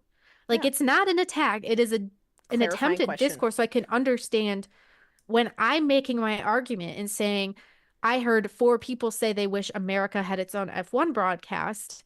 Here are the reasons they gave for that. Because if I just show up and say they want an American broadcast, my boss is going to go, why? And I'm going to go, well, I don't know. And that's the shittiest thing you can do as a human being who is trying to write thoughtful critiques. Ugh. Kamikaze makes an interesting point. I'll never understand it's because I'm an Ocon fan, so I just avoid these arguments because every time it's, oh, you're just salty about Monaco, Brazil. Right. Immediately they'll be like, oh, when they can't figure out who my favorite driver is, that's when they're like, Yeah. when I compliment Lando, I'm a McLaren show. When I compliment Lewis, I'm a Lewis Hamilton show. When I say something nice about Red Bull, I'm a Red Bull show. It's like, oh my God. Are I you haven't not been exhausted? I haven't been an active fan of anyone since Will Stevens. Robert So Kubica. And any then argument you have for me And is then none immediately, because null I'm a and void. woman, we're Drive to Survive fans, which is fine. You can be a Drive to Survive fan and still have really good analysis. You don't need to be watching F1 for 75 years to talk Yeah. about it. I just Yeah. like don't. I open the schools, learn how to argue. I feel like did we not go through this in school about like straw man arguments, I just don't ad think kids hominem? are going through this anymore, actually. So I think this is part of the problem. Because I'll be talking with someone and then they'll have a completely new sentence, and I'll be like, "Where did this come from?" I feel like we didn't. I didn't even say anything about this. Like, where did this? They just have something they want to say and they want to say it and they'll find a way to say it. And if it's not related to you or your point at all, Yeah. they're still gonna say it. It's like I'm more than happy to have discussions and points that we disagree with, right? Yeah. I hope people are in here are just like, hey, Lewis Hamilton, not a like personally not a fan, don't think he's Yeah. good. I think because of these lap times, blah blah blah, he's did this, blah blah blah, etc. Fine, no, great, lay that out, but don't. Yeah. I don't know, like you don't need like that's all. Like have a normal conversation. Yeah. You don't have to insult me or my intelligence for having a different thought. You don't have to tell me that I am not a good fan because of this. You do not have to wish harm upon someone. Nathaniel goes, it's awfully generous to think that students are being given tools to identify strawman arguments and any type of critical fallacy. I had to Yeah. go through this in school. What does everyone learn? I don't understand. Okay, here's my sister she's graduating high school this year, and I have been working with her, work on her college essays and applications, and have helped her throughout her career as a child in school. Um, they're just not teaching that stuff these days. Oh, no. They aren't. She's a math person and she's a science person, so she Mhm. doesn't like words anyway. But when I like mention things to her, sometimes she just doesn't know what I'm talking about. And I'm like, did they not teach you this in school? No. But if she's a math and science person, I feel like even her, she can understand like you need a hypothesis. I think Hmm. Lewis Hamilton's going to do well this season, and your Yeah. evidence for why you think he's going to do well, and then you have the races, and then They're we're not like, really oh, even teaching that anymore. did we not have to make these science boards? Did we not do that anymore? The trifold boards where you have like your hypothesis, your conclusion, your evidence, and blah blah blah. Like this is the way I think in my head. So Yeah. it's inherently frustrating when I'm online, and I'm like, Yeah. why? Where did this come from? What is your Yeah. your evidence is that I'm a The dumb cunt, but why? the the education is like it's not good. And it's because particularly in red states, there is not a lot of funding for this kind of thing, especially when it comes to like the soft things like the liberal arts, et cetera, et cetera. You need to know how to speak words and write an essay in order to make an argument and like discuss things. Send a fucking email to your boss. Um, they don't do that. When I went to UT, the kind of sideways, but I was a liberal arts major, obviously. Um, I had to take like 30 to 40 credit hours of math and science. Mhm. The engineering kids that I worked with in my Formula SAE program were able to petition to say that they did not have to take their singular English class that was required of them. Which Their is wild. singular 3 credit hour class. So the difference in this mindset, the value is not there on speaking words. Anyway, this is a tangent. Well, it's interesting because about the that state gets of the me a world. career in my early career because I did science and liberal arts. So I did a double major, and because of those ding dongs who are like, I don't need to communicate, I now have to communicate for them. I need to write their grants for them. I not now, sorry. I previously wrote grants. Then I helped explain their findings of research in layman's terms because they'd go into a thing and be like, they didn't understand anything. I'd be like, yeah, you dumb shit, because you're talking in such like no one knows what porphyria is and you're not defining it. So why should people care about porphyria and like your findings on this stuff and like type 1 diabetes, etc. when you're not talking to them? Like this doesn't make any sense. You're talking at puzzles. them. You're talking at them. Yeah. So then I need to come in there and present for you, and they're like, oh, okay, now I get it. Because you guys didn't take that English class. I know we didn't graduate that long ago, but like We did. it's a long time ago. It's a generation ago at this point. I graduated in 2013, so I 2014. So like it's been a while. And like even my brother, he's not that much younger than I am, but him and reading his essays and stuff were bad. And like he likes words. I think he's probably a better writer than I am, if only he would apply himself to doing it. He just doesn't want to. But like, it's rough out there, dude. It's not good. They're not priming people to give arguments, and the people in their lives who are voting on what these kids get to learn do not see the value in it, so they're not getting to learn it. Yeah, I think also a lot of, like, especially on Twitter, I think that a lot of people don't have their frontal lobe developed. Correct. And I'm just sitting there, and I'm like, I'm arguing probably with someone who's 20, aren't I? This is not worth my time. Like, I'm not. I think this is you're arguing with someone whose frontal lobe has been developed on the algorithmically curated posts that get pushed into their feed, which are all rage bait, because that's the stuff that gets engagement. Yeah, I was a little mean. That was a little mean. I'll be honest. It was you're not being mean. It's true. Moving on to the next best radio in the Formula One Grand Prix. Elizabeth can go on this forever, because I just want to talk about motorsports on the grid. And someone mentioned that apparently now for today's race, like after Sebring, that if you say you like Rexy, you must hate Cadillac. When again, those are two completely different things. I can like Lewis Hamilton, but still say nice things about Lando and Verstappen when they so need to be. So, a little wild. Our next favorite team that people think screwed over and know that they did, VCARB, Racing Bulls, whatever they're called. They're called Racing Bulls officially, but they still call themselves VCARB on the broadcast. Yeah, because they are still sponsored by Visa and Cash App, so they are Visa Cash App Racing Bulls. But I think they're prepping for a time when that is no longer the case. They're saying Racing Bulls. So they're pushing Racing Bulls a lot further this year. Anyway, welcome back to our Russo. So they're time and time again screwing their drivers over with strategy. So with Ferrari, I can kind of see it. They thought they were looking at a radar that showed no rain or like light rain, and I can see where they made their decisions, even though it was completely wrong. But at least they had evidence to back it up, and I was like, okay, I understand. But here on VCARB, it was crazy. It was absolutely just, I can't believe the radio I was hearing. Especially, it's so funny to watch like their onboards and hear their radio as they're doing it. So they told Yuki Tsunoda, they're like, heavy rain, 6 minutes, it's coming.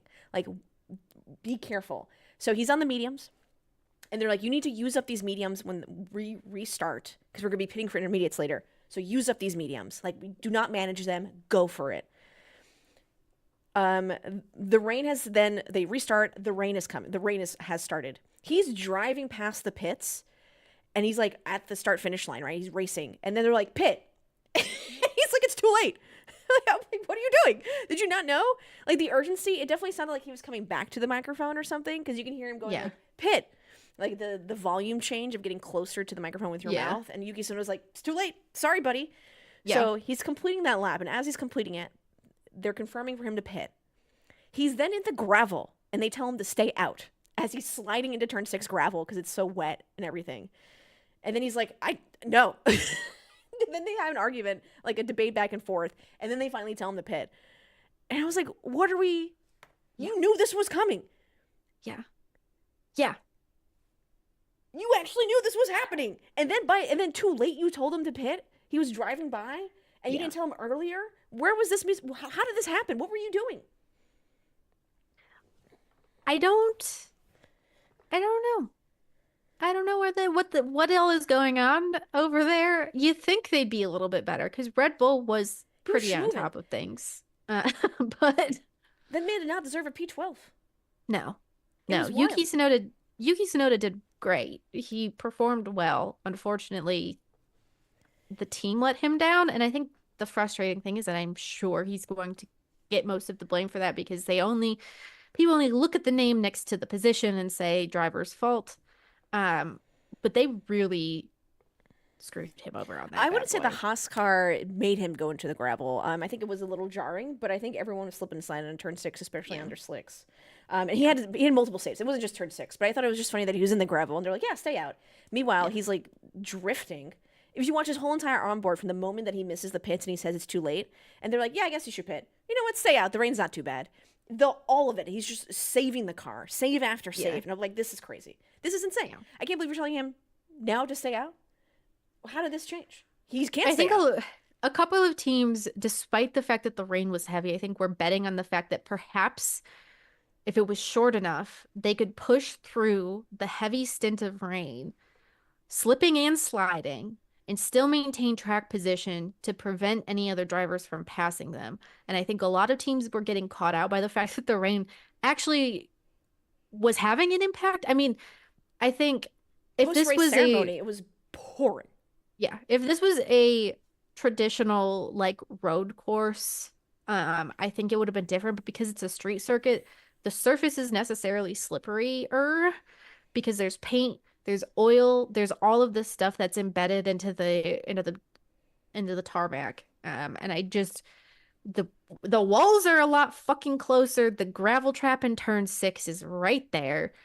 There's just I think they were just like we can slip and slide around, and they just actually couldn't do it. Yeah.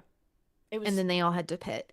just listening to their onboards. I mean, even the Lewis Hamilton one where they're telling him, they're like, oh, that's the overtake button. He's like, I'm not close enough. And you can just see on his Yeah. onboard, like, he's clearly not, like, it's not, he's like, I'm in the situation at hand. I'm fully aware of what is happening. Please stop telling me to drive.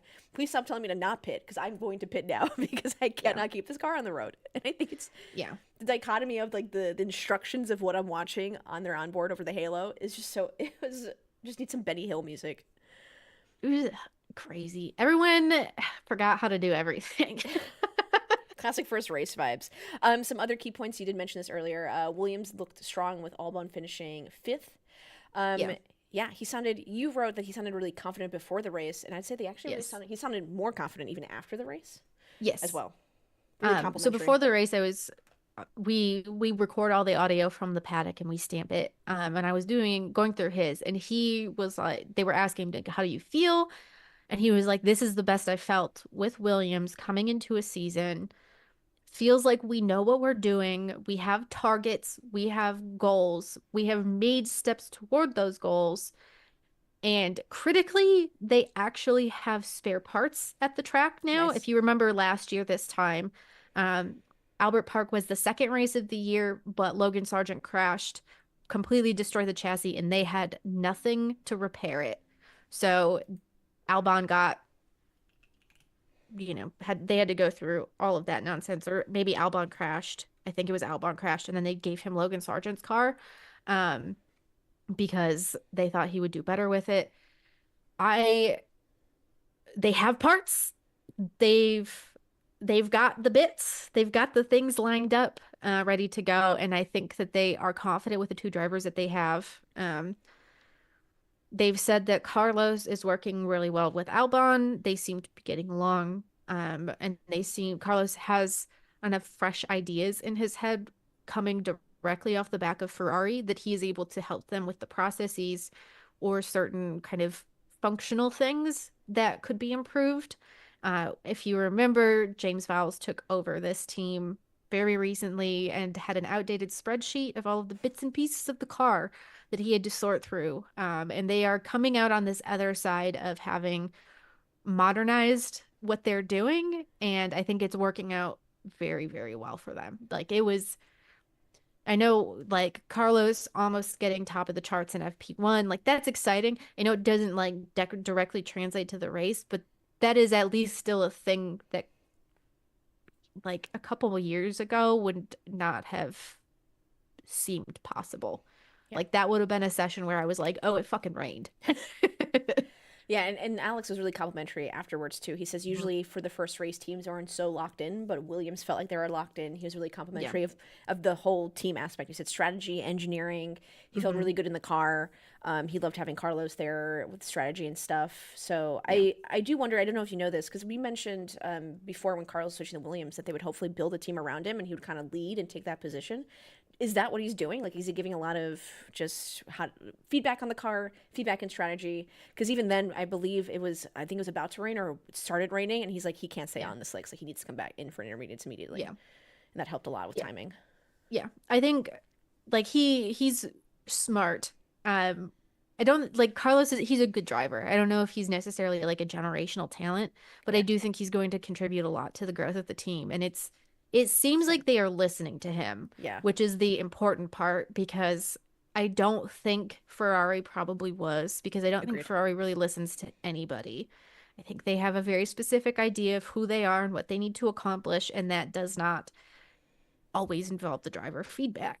Um, but with Williams, I, I think he has kind of taken that first driver role, but I don't think like Alex Albon is necessarily a disastrous number two, if that makes sense. Yeah, it makes It's not sense. like he's trailing way far back. I think it's just they know that they've got a driver here with experience from top teams and they can count on that and they can utilize that. Where I think Albon, when he got with Williams, he had had the year off. It was no longer as relevant with what he did with Red Bull.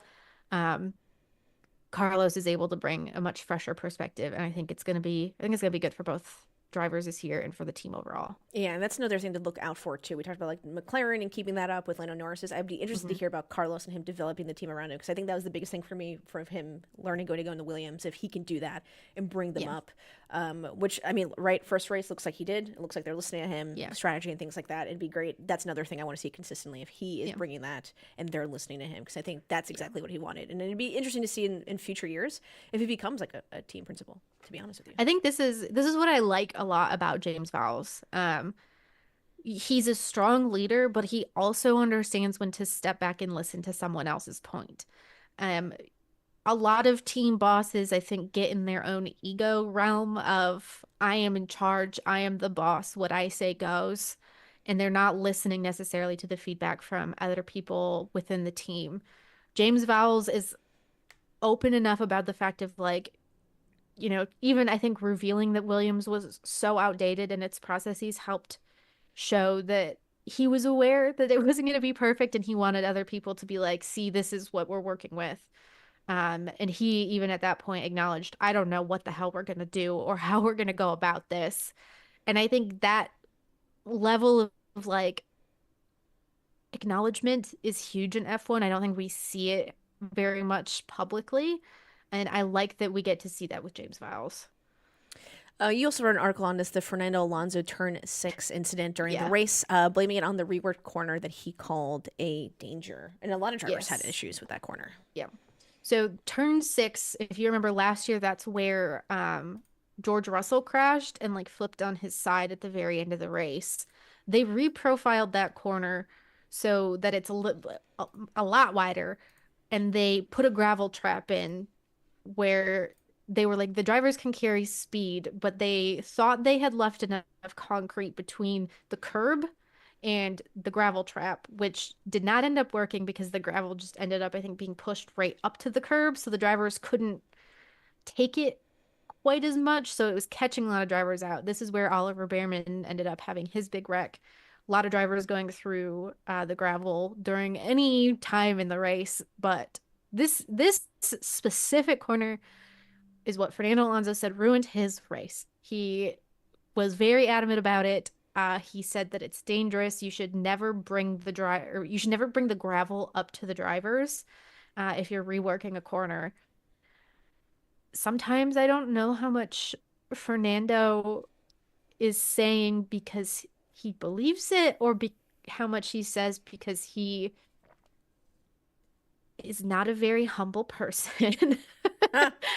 Um, but I do think that there's going to end up being discussion about the work of this corner. They reprofiled it in like 2021, I think, and then had to do it again over this off season because of George's crash. But Aston Martin seems to be speedy despite that. Lance Stroll finished in sixth. Speedy. They were in the right place at the right time. Yeah, Motorsport.com had a great article. They said, not good pace. And then Lance Stroll in the article is quoted, "They called me in. I had nothing to do with it."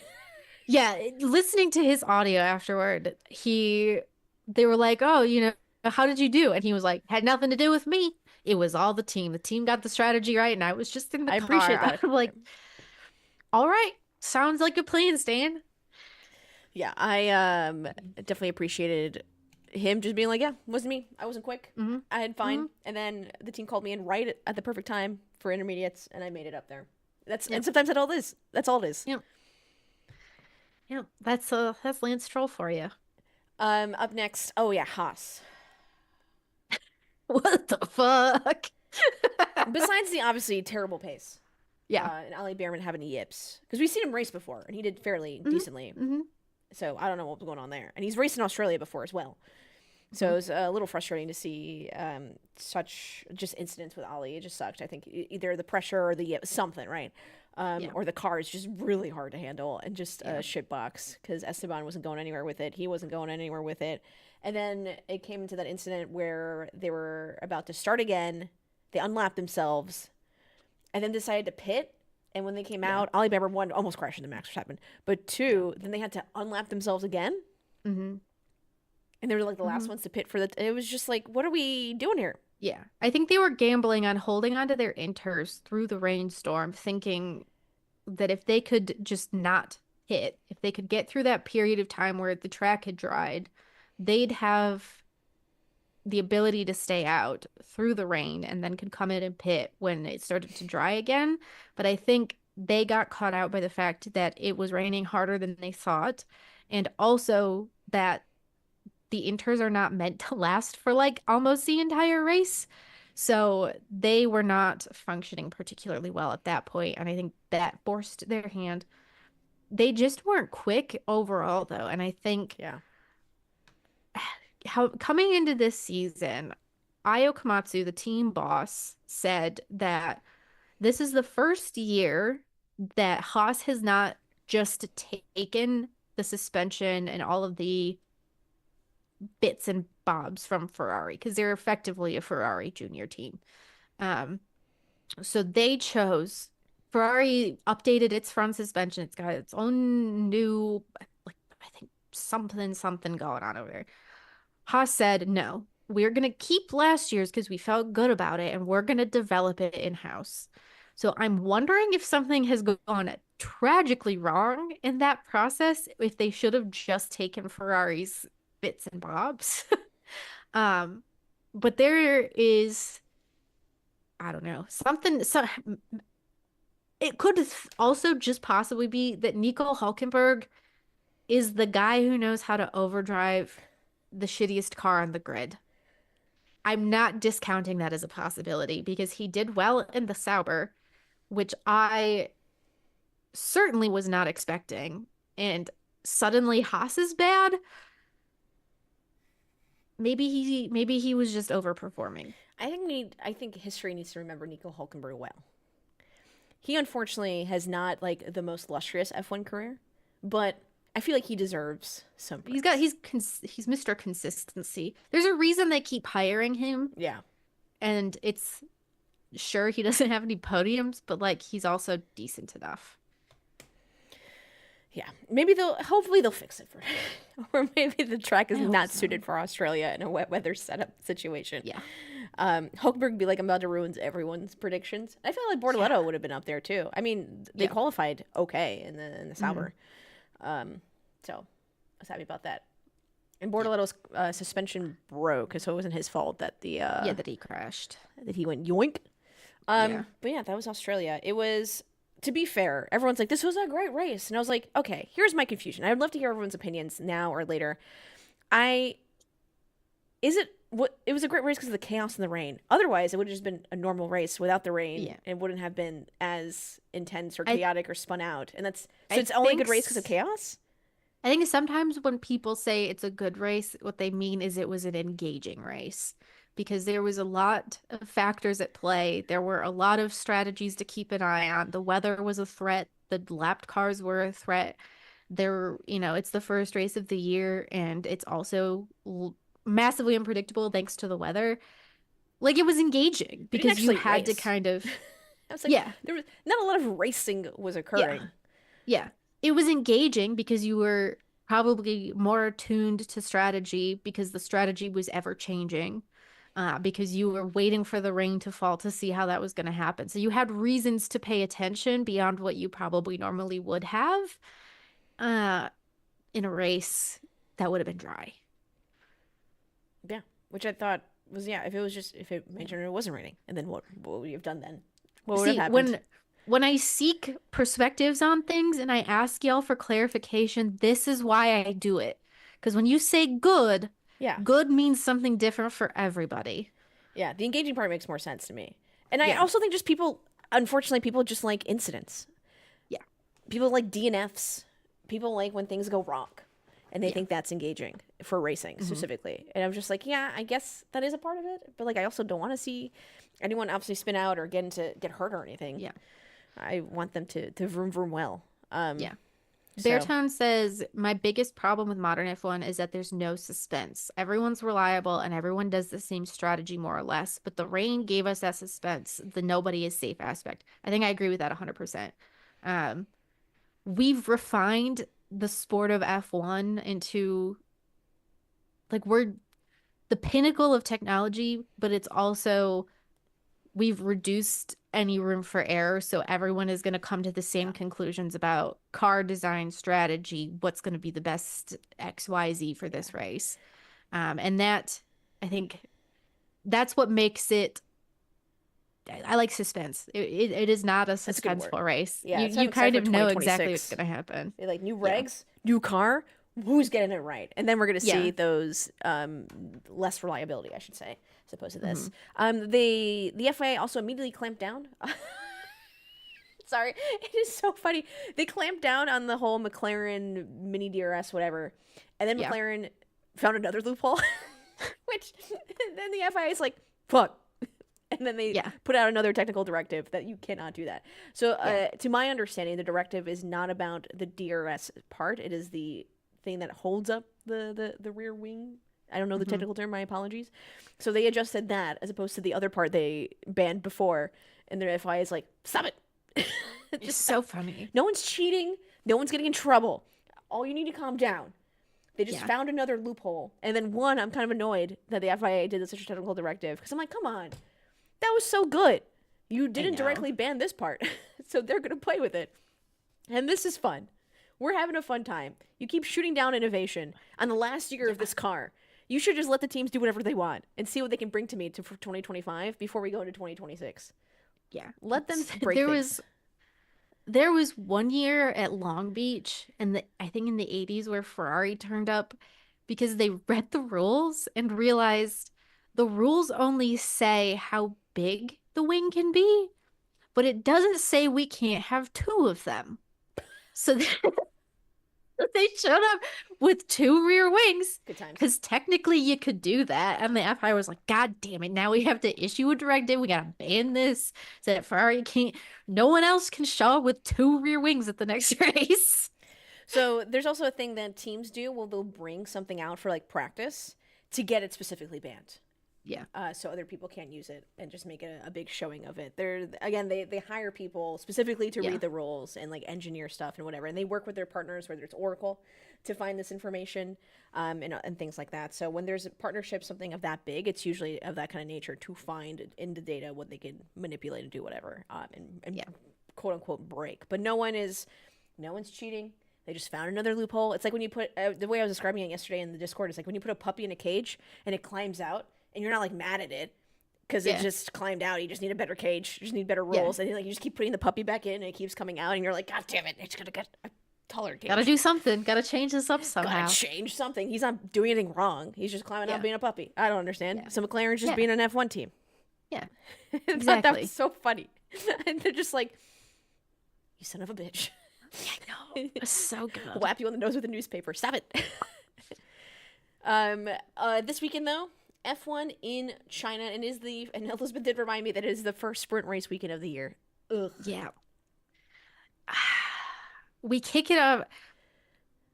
Listening to some of the drivers after the race in Australia was so funny because they were like, we needed more testing time after this race because we didn't really get any or get enough to understand how to improve our car. And we're not going to get any because it's a sprint race because we only got one practice session. Yeah. And there's a new special for Pirelli trophy that For China? looks like a fleshlight. Excuse me? Googling. Yeah. It's Do I type in Pirelli fleshlight trophy? China. No. I'll show it. Oh. Is it Yeah. sorry, is it this one? Yeah, it's the fleshlight. For chat.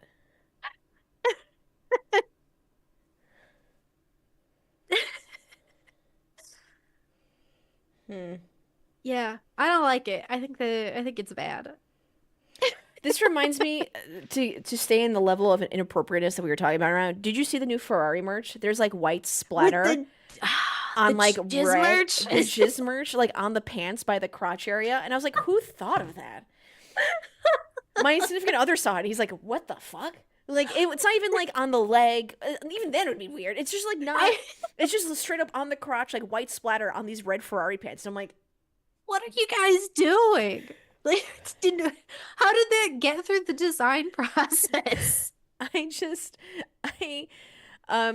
and they have it on like the hat too and everything. Like the hat is like a little more. It's not as egregious, but on the pants, on the crotch, I was like, what are? This was who thought of this?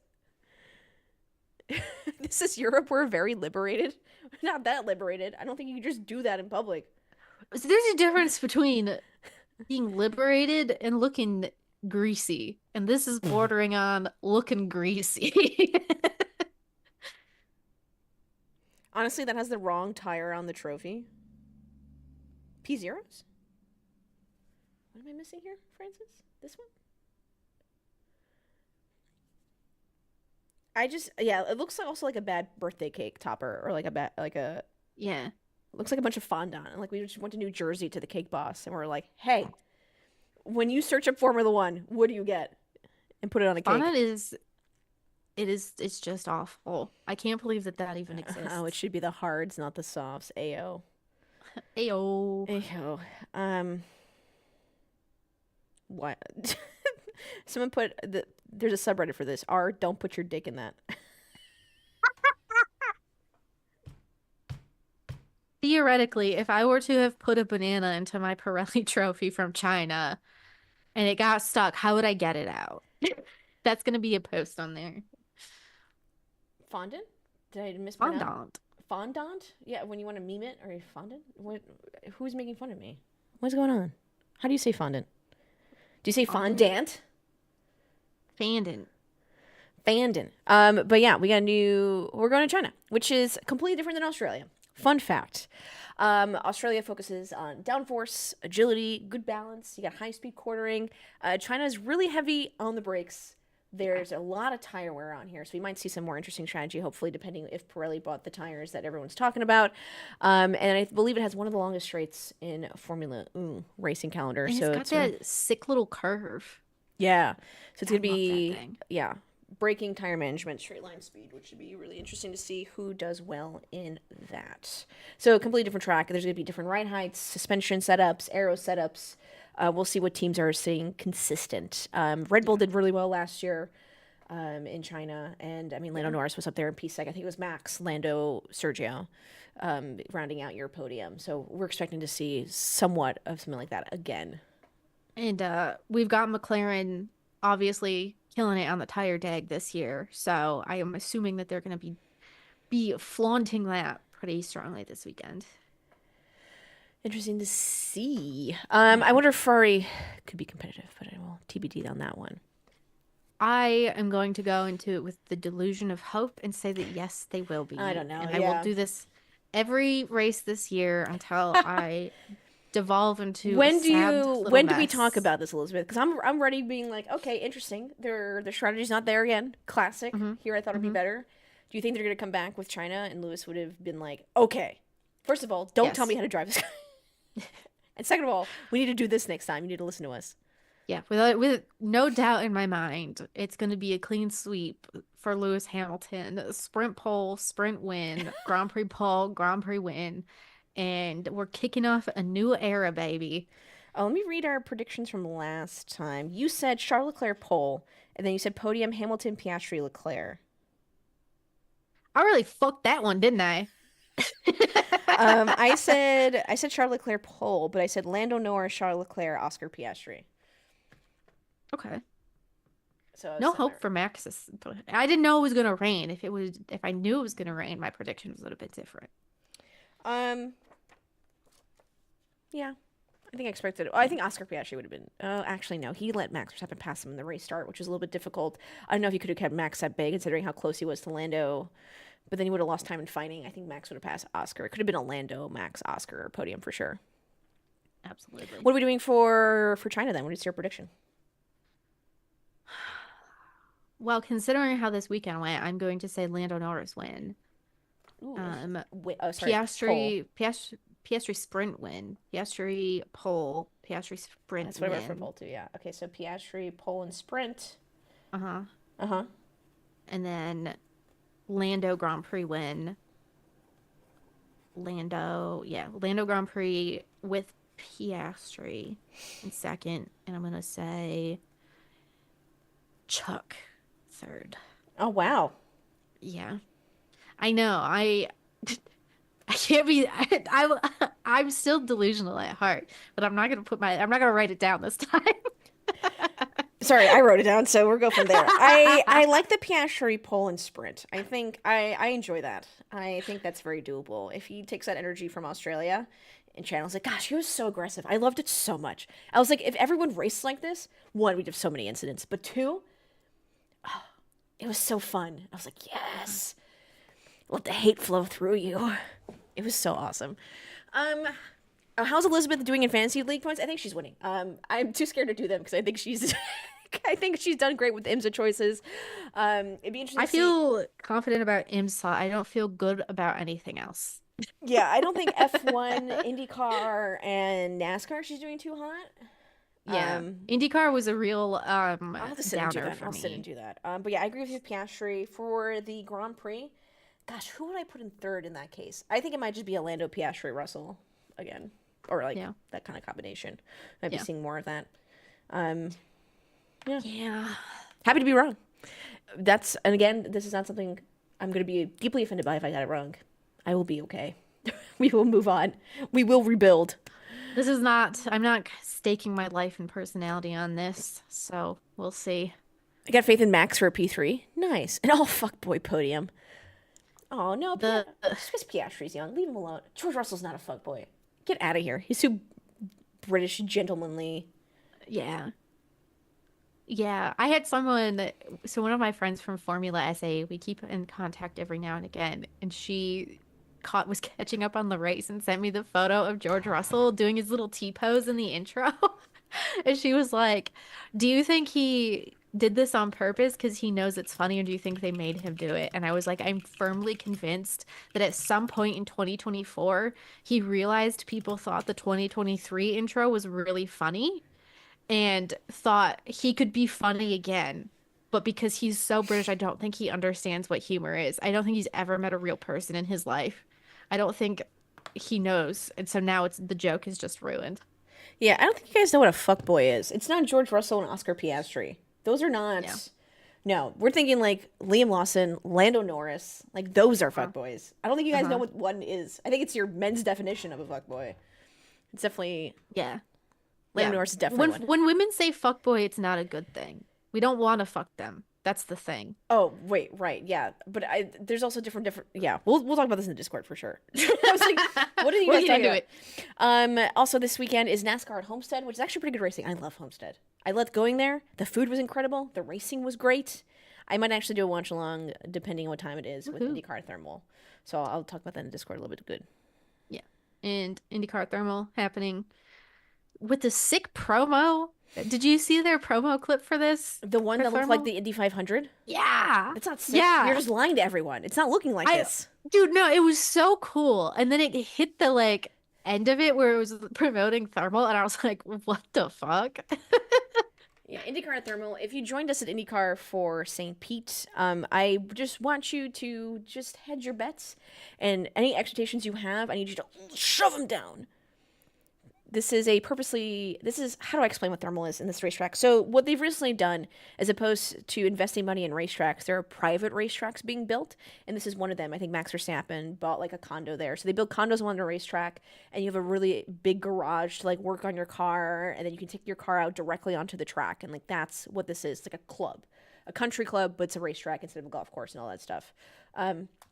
So this is what thermal is. That's what it is. But it's not a particularly well like built track for racing, right? Because it's supposed to appeal to people who are want to take their fun fast sport car that they bought with all their monies, do a couple laps safely ish, and like nothing crazy, and then make it home for dinner and just hang out and drink beer and stuff like that. Don't drink and drive. But what I'm saying is things like that. So I just don't. Yeah, it's just not a particularly good track for IndyCar racing. Alex Palou won last year, so he might win again, and then people are going to complain about that. Yeah. Yeah, I'm not like too excited for it. I am anti-hyped. I'm gonna hate watch. Yeah, I'm definitely gonna hate watch Thermal, but I like IndyCar. I'm glad it's back earlier than 2 months or the month break that it has. Baritone says, I'm calling 600,000 viewers for IndyCar. The way NASCAR ratings are going this year, Homestead's going to eat Thermal alive. Yeah, Homestead's really popular. Absolutely. It's just good racing. People love Homestead. It used to be the NASCAR finale till they switched it to Phoenix, and people miss it so much. They're like demanding for it to come back to be the Final Four because it was so much better. So It'd be nice. it'd be really nice. So yeah, we have a lot of racing. Marco also makes a really good point. Besides those, F1, WRC, NASCAR, IndyCar, 24-hour series, Nürburgring series, Trans Am, NHRA, and a few more. So if you like racing, There's a lot happening. a lot happening. You can definitely check it out. If I was 6 different people, I would be watching all of that. IndyCar could be on. Oh wait, is IndyCar on IndyCar's on Fox. Shouldn't? Yeah, IndyCar's on Fox all season. But then shouldn't NASCAR also be on Fox? NASCAR's on FS1. Oh. Yeah. They got kicked out because of IndyCar? Yeah. Womp, womp, womp. I was like, wait a second. How's this going to work? Are they on the same exact time? I have no idea. I haven't done my my weekend watch list yet. NASCAR is on FS1 until Talladega. IndyCar race schedule. Elizabeth, anything to plug before we pop off? I have a Deadly Passions, Terrible Joys episode out today and a script also published on my Substack about the war between the FIA and the Formula One Constructors Association throughout for a couple decades, but this one focuses from 1964 to 1977 and then moves forward. I will have some more fun things at Planet F1 this week. Let me see if my Cadillac story went up today. I'm not working today. No, my Cadillac story has not gone up yet, but I've got a couple Cadillac stories coming up. I've got some features coming up. I think that's it. I also just learned that they're both at 3 p.m. It makes me want to kill myself. This is why we have the 2 TV solution now, and we have 1 TV for NASCAR and 1 TV for IndyCar. We bought the second TV specifically with this in mind. Perfect. Do I want to do a watch along if it's going to be at the same exact time? I hate when that happens. I just want to talk about both races. For me, I have a new YouTube video out. I've been doing YouTube reviews doing it's the first race. I'm going to start doing race reviews and reactions and answering your questions that I get from Instagram on YouTube. Just trying to start that channel up, and a few more videos going to come out besides race reviews. Finally, my conspiracy sponsor theories and all the things that I find out about them will be placed in the videos, as well as just general cars and pop culture, like movies and music and such. So if that's something that interests you, feel free to help with the watch hours, because I have everything else. I just need those gosh darn watch hours to start getting monetized. But the first video link is there in the chat for the Australian GP. And I answered some questions that include, people asking about DRS, why drivers may have looked like they didn't use any DRS, even though they were within DRS range, why Ferrari the way they are, which we talked about a little bit here, and things like that. So I would love for you guys to watch and give some feedback. I know it's the first race. I'm pretty excited to improve upon. Me and Elizabeth have been talking about it, so it's pretty fun. I actually enjoyed doing it. Watch it and like it and comment on it and subscribe and sign up for alerts. Oh, wow. That's a lot, Elizabeth. Thank you so much. I was like, oh, just watch it. I was like, I was ready to go that far. Engage with it. Share the link. Tell your friends. Call your mom. Call me names in the comments. I get all this. I need all those people on Twitter who hate me to be like, okay, can you hate me on this video though? Can you do engagement here? Hydronics, thank you so much for that follow. Everyone else, thank you so much for hanging out and yapping with us. Elizabeth, thank you so much for your time. Thank you. Make sure you guys read Elizabeth articles on Planet F1 and engage nicely, and maybe yell at the guys who are mean. Yeah. Otherwise, we'll see you in the Discord per usual every race weekend. Oh yes, Mark Marquez from MotoGP. Good shout. And support your local businesses, including your racetracks. Drink water. Take your meds. Birds of government drones. Anything else? I think that's it. Bye, everyone. Thank you. Chat meeting adjourned. Thank you so much for your time. Adios. I guess you gotta go back to work now. God, where's that song? Bye. Oh, there it is. I wanted to end you guys in a little tune that I completely need to find. There it is. The lo-fi cut of the F1 song. Ooh. Do do do do. Bow bow bow bow. Bye everyone. Appreciate you.